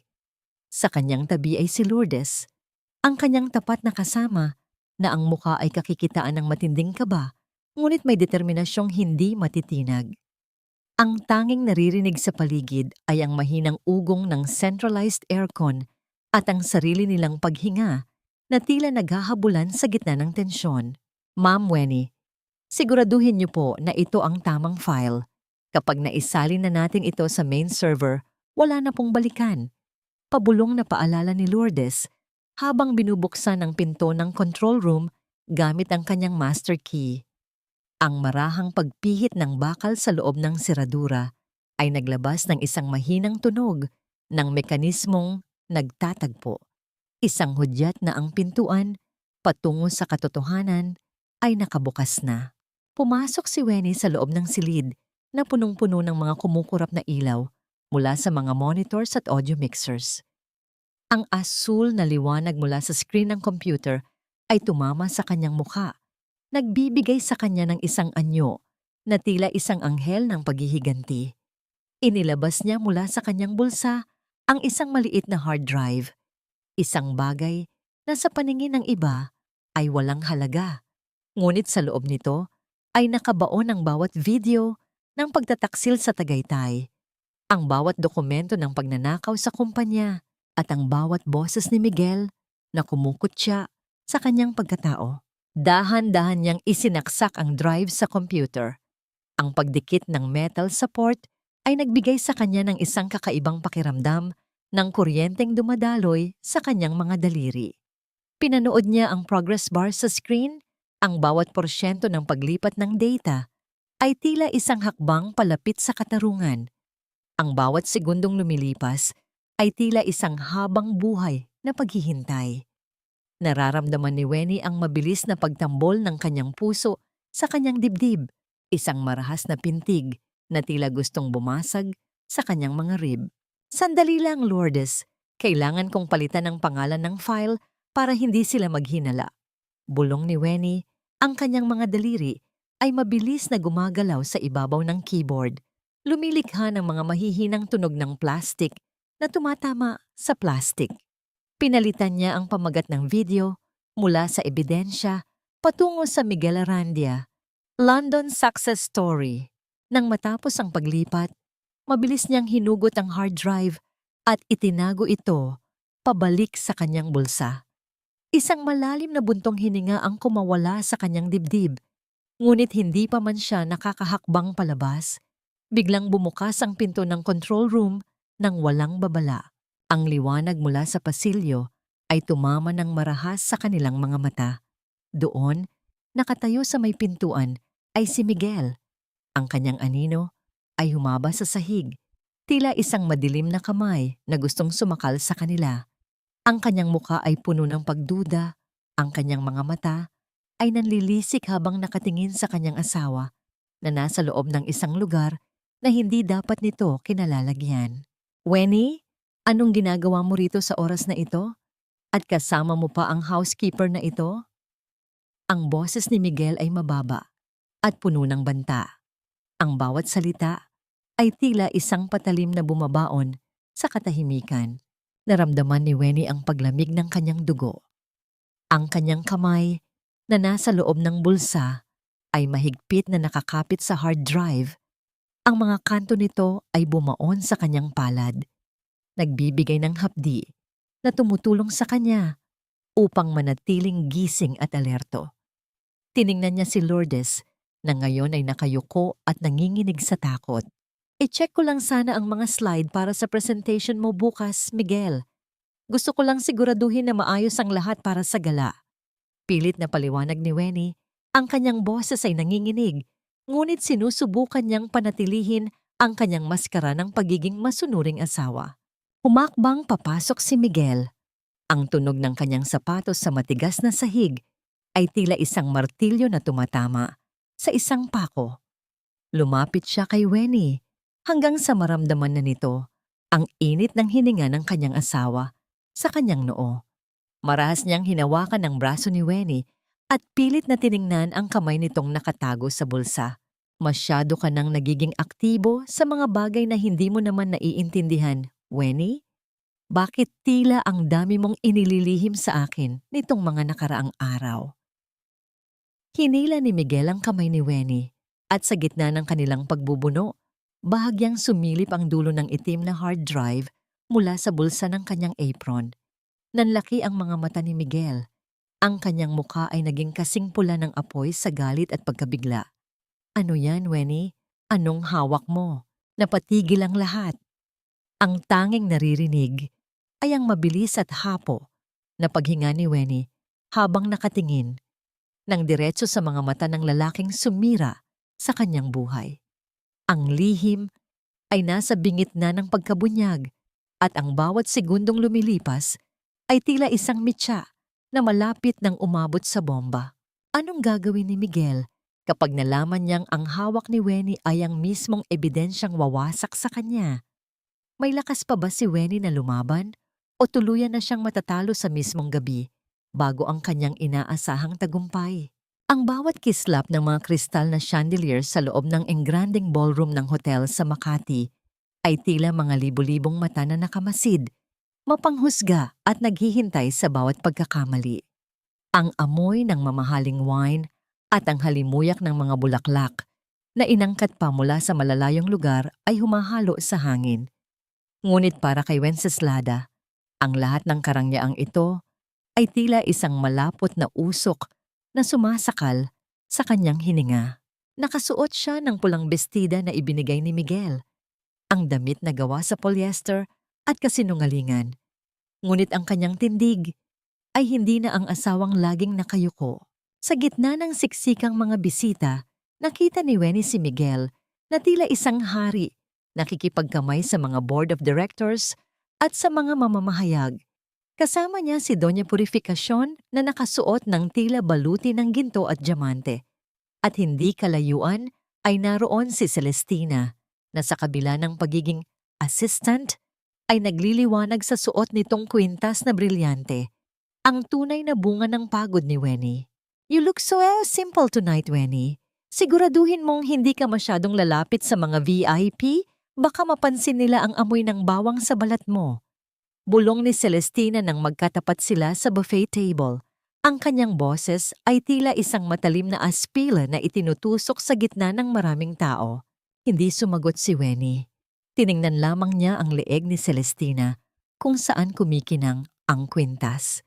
Sa loob-loob niya, alam niyang ang kislap na yon ay malapit nang maging isang madilim na anino ng kahihiyan. Nagsimula ang programa. Umakyat si Miguel sa entablado sa gitna ng masigabong palakpakan. Ang bawat hakbang niya ay puno ng kayabangan. Ang kanyang nangiti ay ang perpektong maskara ng tagumpay.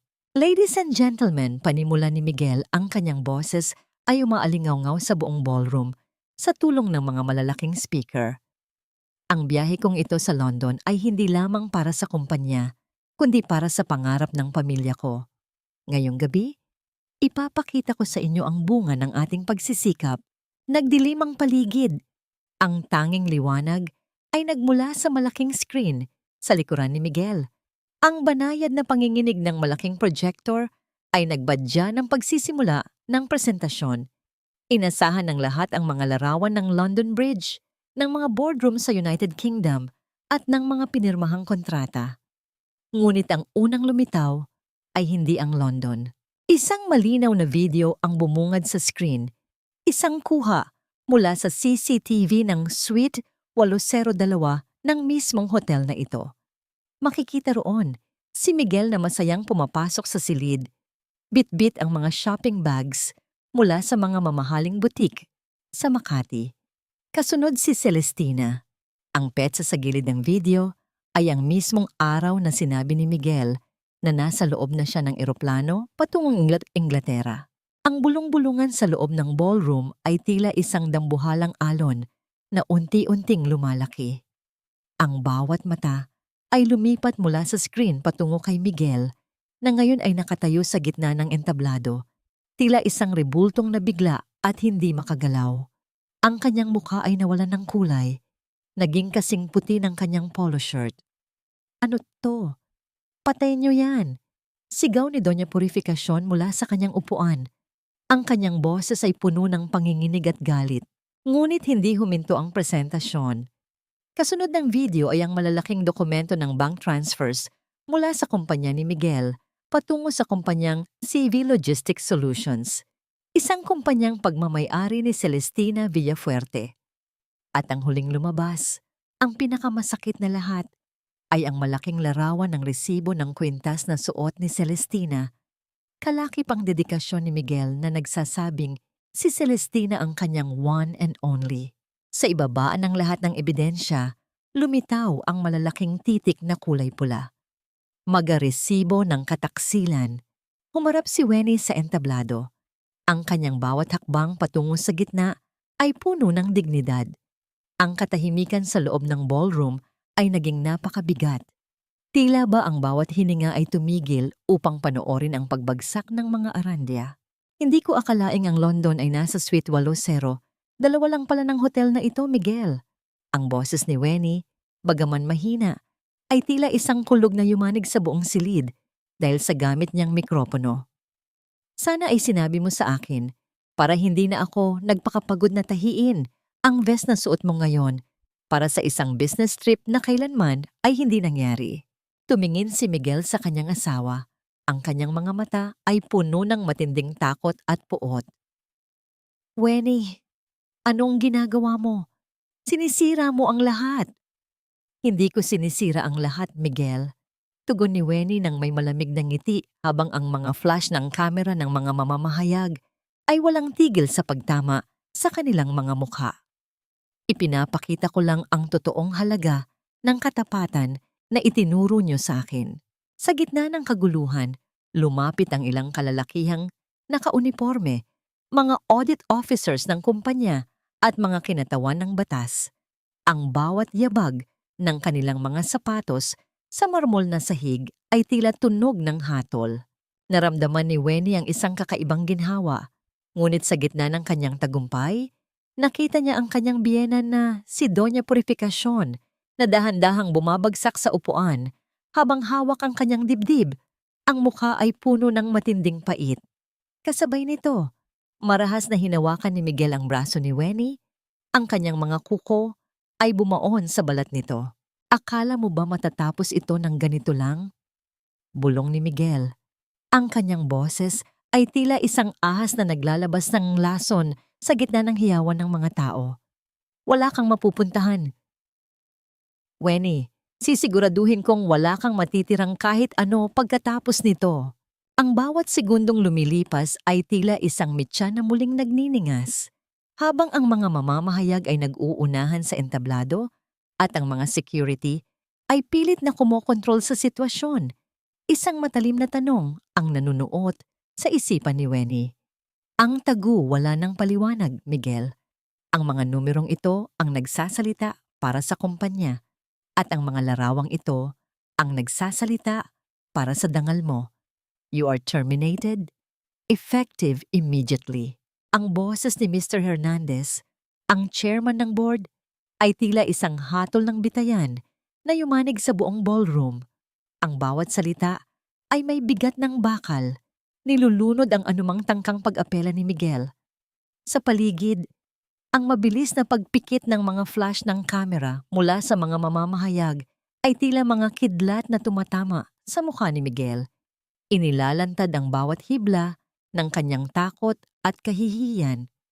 Ang bulungan ng mga tao ay tila isang dambuhalang alon na humahampas sa kanyang pagkatao, mapanghusga at walang patawad. Naramdaman ni Wenny ang marahas na pagbitaw ni Miguel sa kanyang braso.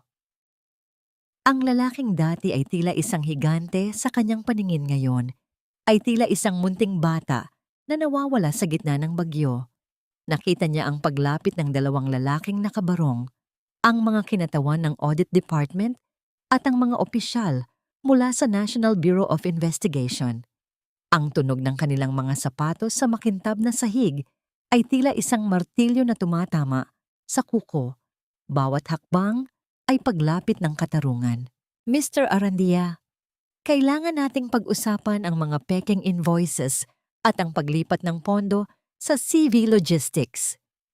May warrant kami para sa pag-freeze ng lahat ng iyong personal at joint accounts para sa investigasyon, pahayag ng isa sa mga opisyal. Sa kabilang bahagi ng entablado, si Celestina ay pilit na nagtatago sa likod ng mga kurtina, ngunit ang mga mamamahayag ay tila mga gutom na lobong sumusugod sa kanya. Ang kwintas na brilyante sa kanyang leeg, ang kwintas na simbolo ng kanyang tagumpay bilang kerida, ay tila naging isang nagniningas na uling na pumapaso sa kanyang balat. Ang bawat click ng kamera ay tila isang sampal sa kanyang ambisyon. Hindi ito totoo. Gawa-gawa lang ito ng babaeng iyan dahil selosa siya. Sigaw ni Doña Purificación, ang kanyang boses ay pumiyok sa gitna ng ballroom. Ang kanyang gintong mga alahas ay tila naging mabigat na kadena na nagpapabagsak sa kanyang balikat. Ngunit nang lumitaw sa screen ang mga screenshots ng kanyang mga mensahe kay Wenny, ang mga pananakot, ang pagpilit na maging baliw ang manugang, at ang pagtatanggol sa kataksilan ng anak, ang buong silid ay napuno ng ingay ng pandidiri. Ang hiya na laging ginagamit ng matanda upang takutin si Wenny ay siya palang lulunod sa kanya sa gabing ito. Ang dangal ng mga arandya na kanyang sinasamba ay naging isang maruming basahan sa harap ng mga pinakamataas na tao sa lipunan. Dahan-dahang lumapit si Wenny sa kanyang biyenan. Walang galit sa kanyang mga mata, tanging isang malalim at malamig na awa. Ang dangal ay hindi itinatago sa loob ng isang vault. Hindi rin ito na isusuot na parang alahas. Ang dangal ay ang kakayahang tumingin sa salamin ng walang itinatagong dumi. Tumalikod si Wenny. Ang kanyang pulang bestida ay dahan-dahang humahawis sa hangin habang naglalakad siya palayo sa entablado. Ang bawat hakbang niya ay tila pagtatapon ng isang mabigat na sako ng buhangin na 10 taon niyang pinasan. Naramdaman niya ang malamig na hangin ng aircon sa kanyang balat. Ngunit sa pagkakataong ito, hindi ito nagdulot ng ginaw, kundi ng isang kakaibang ginhawa. Wenny! Huwag mo akong iwan dito! Wenny! Ang pagsusumamo ni Miguel ay umalingaw-ngaw sa buong ballroom. Isang desperadong tinig na tila isang nalulunod na humihingi ng saklolo. Napatigil si Wenny sa may pintuan. Hindi siya lumingon. Pinakinggan niya ang tunog ng mga opisyal na inaalalayan si Miguel palabas, ang tunog ng pagbagsak ng mga pangarap ng kanyang asawa sa matigas na sahig ng realidad. Ang bawat sentimong ninakaw, ang bawat luhang binaliwala, at ang bawat gabing pinagmukha siyang tanga. Lahat ng yon ay nagbayad na sa gabing ito. Paglabas niya ng hotel, ang mga sasakyan sa Makati ay patuloy sa kanilang mabilis na pag-andar. Ang mga ilaw ng lungsod ay tila mga bituing bumaba sa lupa. Sa gitna ng katahimikan ng gabi, kinuha ni Wenny ang kanyang cellphone at tinawagan si Attorney Beltran. Ninong, tapos na po. Malaya na ako. Mahina niyang sabi. Ang bawat salita ay may tinhimig ng isang panalangin sa wakas ay dininig. Ngunit habang nakatayo siya sa gilid ng kalsada, isang itim na sasakyan ang dahan-dahang huminto sa kanyang harap. Bumaba ang bintana at isang lalaking hindi niya kilala, ang parehong lalaking sumusunod sa kanya noong nakaraang araw, ay tumingin sa kanya ng diretso. Hindi pa tapos ang lahat, Mrs. Arandia. May mga bagay pang hindi mo alam tungkol sa tatay mo at sa kung bakit ka talaga pinakasalan ni Miguel. Gusto mo bang malaman ang huling lihim? Naramdaman ni Wenny ang muling pagbilis ng kanyang tibok ng puso. Ang katarungang akala niya ay nakuha na niya ay tila isang pintuan lamang pala patungo sa isang mas malalim at mas madilim na sikreto. Hanggang saan ang kayang itago ng pamilya Arandia?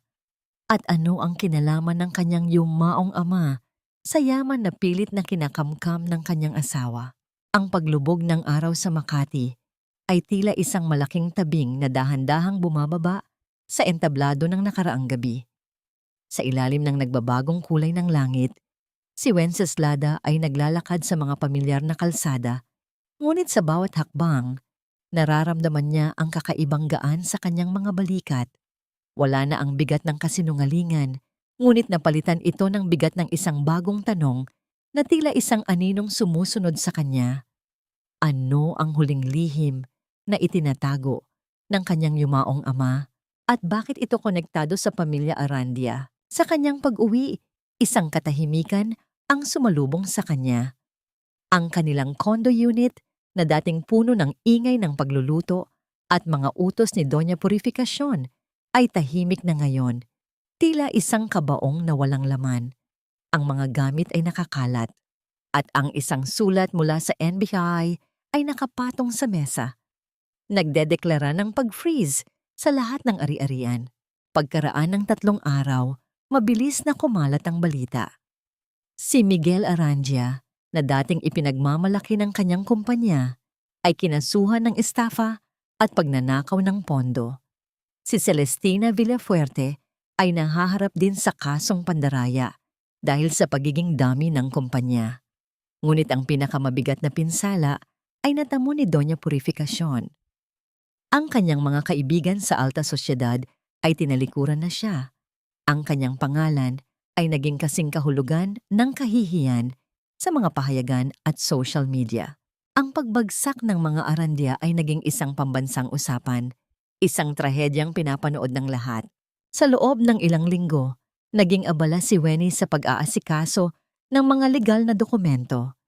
Sa tulong ni Attorney Beltran, unti-unti niyang binawi ang kanyang mga ari-arian. Ang condo unit na iniwan ng kanyang ama ay muling napunta sa kanyang pangalan at ang mga bank accounts na dati ay ninakaw ni Miguel ay unti-unting nababalik sa kanya.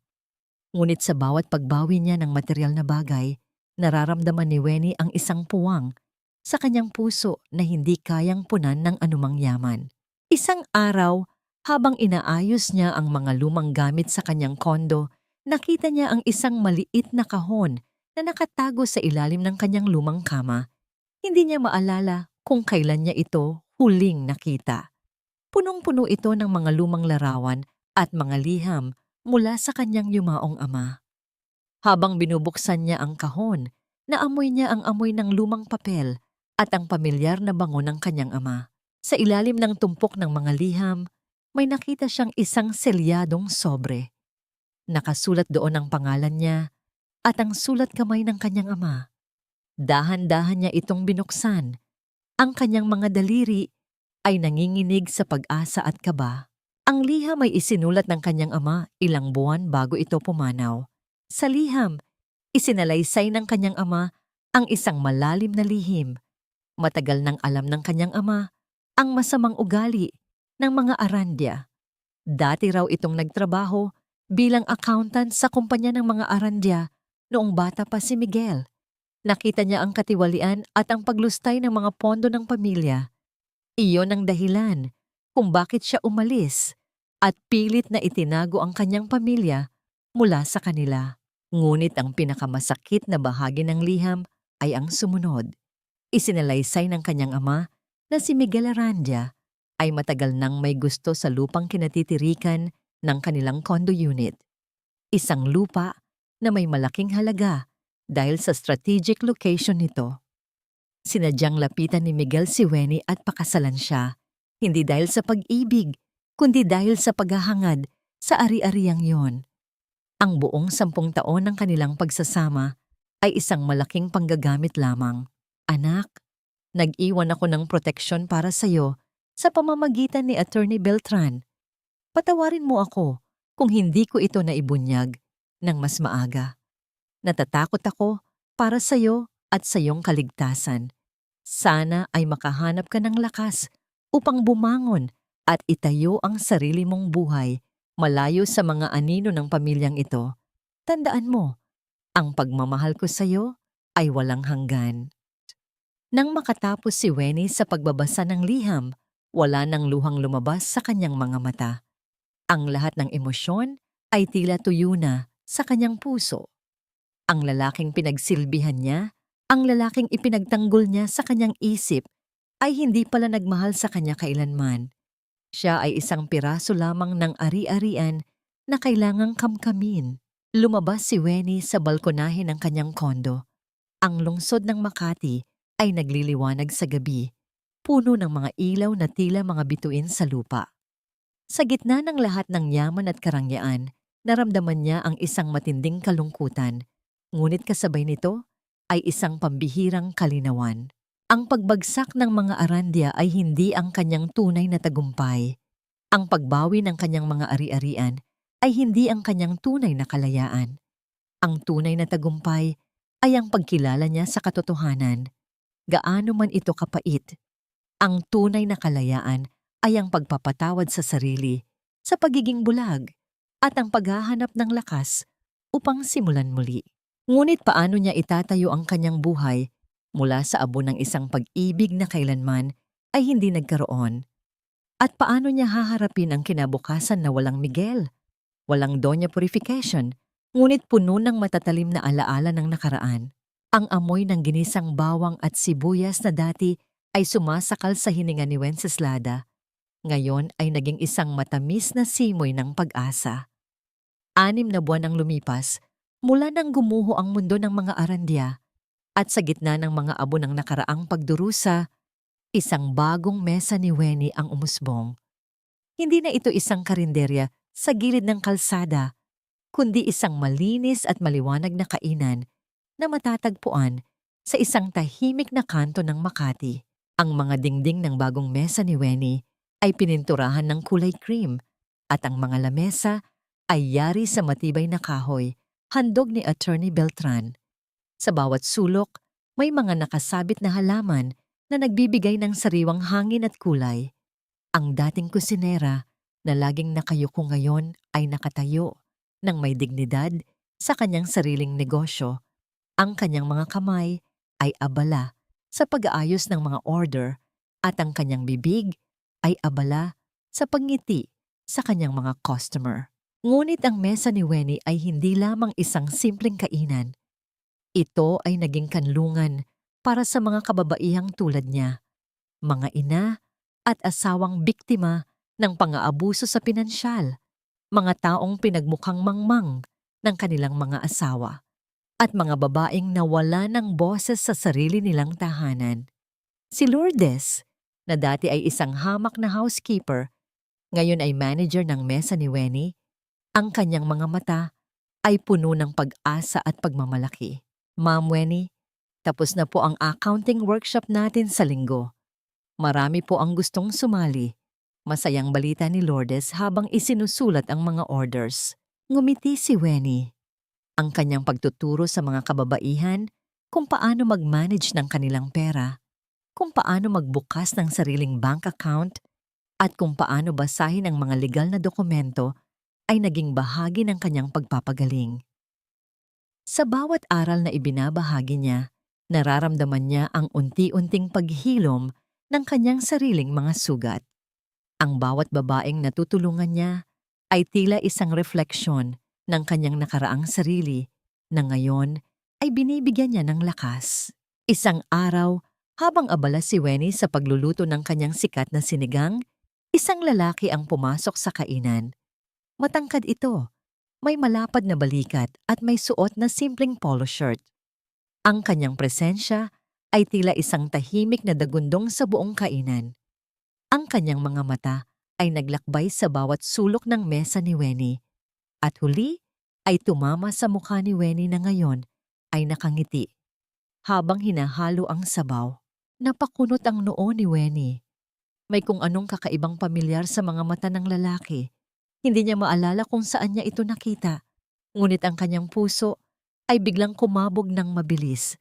Naramdaman niya ang isang bahagyang init na kumalat sa kanyang pisngi. "Magandang umaga po. May I take your order?" Tanong ni Lourdes na ngayon ay mas kumpiyansa na sa kanyang sarili. "Gusto ko sanang tikman ang sinigang ni Ma'am Wenny. Matagal ko na kasing naririnig ang sarap niyan." Ang boses ng lalaki ay malalim at kalmado. Isang tunog na nagdulot ng isang kakaibang ginhawa sa pandinig ni Wenny. Naglakad ang lalaki patungo sa counter kung saan nakatayo si Wenny. Inabot niya ang isang maliit na sobre. "Galing pala ito kay Attorney Beltran, Ma'am Wenny. Pinabibigay po niya. Ako nga pala si Mark. Auditor po ako sa kanyang law firm at ako po ang inutusan niyang mag-check sa mga financial records ng mesa ni Wenny." Tinanggap ni Wenny ang sobre. Ang mga daliri ni Mark ay bahagyang dumikit sa kanyang mga daliri, nagdudulot ng isang kakaibang kuryenteng dumaloy sa kanyang braso. Nagtagpo ang kanilang mga mata at sa loob ng ilang segundo, tila tumigil ang pag-ikot ng mundo. Sa mga mata ni Mark, nakita ni Wenny ang isang uri ng paghanga at paggalang, walang bahid ng paghuhusga o pagnanasa. Isang matamis at masarap na amoy ng nilulutong pagkain ang lumutang sa ere. Naramdaman ni Wenny ang kaba, ngunit hindi ito ang kaba ng takot o panganib, kundi ang kaba ng isang bagong simula, isang bagong pag-asa. Lumipas ang mga linggo. Madalas na bumibisita si Mark sa mesa ni Wenny, hindi lamang upang suriin ang mga records, kundi upang kumain ng sinigang at makipagkwentuhan kay Wenny. Unti-unting natutuhan ni Wenny na muling magtiwala, na muling ngumiti ng totoo. Hindi niya hinahanap ang pag-ibig, ngunit tila ang pag-ibig mismo ang kusang lumalapit sa kanya sa pinakapayak at pinakamalinis na paraan. Sa isang hapunan, habang nakaupo sila ni Mark sa mesa ni Wenny at nakikipagkwentuhan, isang matalim na tanong ang nanuot sa kanyang isipan. Ito na ba ang kanyang tunay na happy ending? O meron pa bang mga anino ng nakaraan na pilit susubok sa bagong buhay na kanyang itinatayo? At hanggang kailan niya kayang iwanan sa likod ang sakit ng kanyang mga nakaraang pagkabigo upang muling magtiwala at magbukas ng kanyang puso? Ang sikat ng araw sa umagang yon ay hindi lamang nagbibigay liwanag sa syudad ng Makati, kundi nagdudulot din ng isang kakaibang init sa puso ni Wenceslada. Nakatayo siya sa harap ng malaking salamin sa kanyang condo unit, ang condo na minsan ay naging pugad ng kanyang pagdurusa at ngayon ay simbolo ng kanyang kalayaan. Suot niya ang isang puting barong na may simpleng burda, isang kasuotan na dating pangarap lamang niya, ngunit ngayon ay angkop na angkop sa kanyang matikas na tindig. Sa kanyang kamay, hawak niya ang isang ballpen at sa ibabaw ng kanyang mesa ay nakalatag ang huling dokumento, ang annulment papers. Pagkatapos ng 6 na buwan ng matinding laban sa korte, sa wakas ay narito na ang pinal na selyo sa kanyang nakaraang buhay. Isang matamis na hapdi ang dumaloy sa kanyang dibdib habang binabasa niya ang kanyang pangalan, Wenceslada Marasigan Arandia. Ngayon, oras na upang burahin ang Arandia at tuluyang yakapin ang Marasigan. "Handa na ako." Mahina niyang bulong sa sarili. Ang kanyang boses ay tila isang bagong simula na dahan-dahang gumuguhit sa kanyang labi. Dahan-dahan niyang inilagay ang ballpen sa ibabaw ng pirmahan. Ang bawat letra ng kanyang pangalan ay isinulat niya ng may buong pag-iisip, isang pahayag ng pagpapalaya sa kanyang sarili mula sa anino ng kanyang nakaraan. Ang tunog ng dulo ng bulpen na kumakayod sa papel ay tila isang malakas na hiyaw ng tagumpay na sa wakas ay narinig niya pagkatapos ng mahabang katahimikan. Wenceslada, Marasigan. Wala ng Arandia, wala ng Miguel, wala ng purifikasyon. Tanging siya lamang, ang babaeng dumaan sa apoy ng pagdurusa at lumabas na mas matatag at mas may karunungan. Tapos na po, Attorney Beltran, sabi niya sa telepono. Ang kanyang boses ay puno ng kalinawan at kapayapaan. Salamat po sa lahat. Pagkatapos ng tawag, lumabas si Wenny sa balkonahe ng kanyang kondo. Ang syudad ng Makati ay nagliliwanag sa ilalim ng asul na langit. Ang mga gusali ay tila mga higanting bantay na nakamasid sa bawat galaw ng mga tao. Ipinikit niya ang kanyang mga mata, hinayaang dampian ng hangin ang kanyang mukha, at naramdaman niya ang init ng sikat ng araw sa kanyang balat. Ang hangin ay tila bumubulong sa kanya. Malaya ka na, Wenny. Naisip niya ang lahat ng kanyang pinagdaanan. Ang sakit ng pagtataksil, ang pang-aalipusta ng kanyang biyenan, ang pagnanakaw sa kanyang mga pangarap. Ngunit sa halip na galit, tanging kapatawaran ang nararamdaman niya. Pinatawad niya ang sarili sa pagiging bulag, sa pagiging mahina, at sa pagpayag na tapakan ang kanyang dangal. Ngayon, ang bawat sugat ay naging isang aral, bawat luha ay naging isang binhi ng pag-asa. Biglang narinig ni Wenny ang isang marahang katok sa kanyang pintuan. Binuksan niya ito at bumungad sa kanya si Mark. May hawak na isang maliit na palayok ng sariwang orkidyas. Ang kanyang mga mata ay nagniningning sa tuwa at ang kanyang nangiti ay tila isang sinag ng araw na dumampi sa puso ni Wenny. Magandang umaga, Ma'am Wenny. Galing po ako sa mesa ni Wenny. May nakalimutan pala kayong pirmahan na delivery receipt, sabi ni Mark. Ang kanyang boses ay may halong lambing at pag-aalala.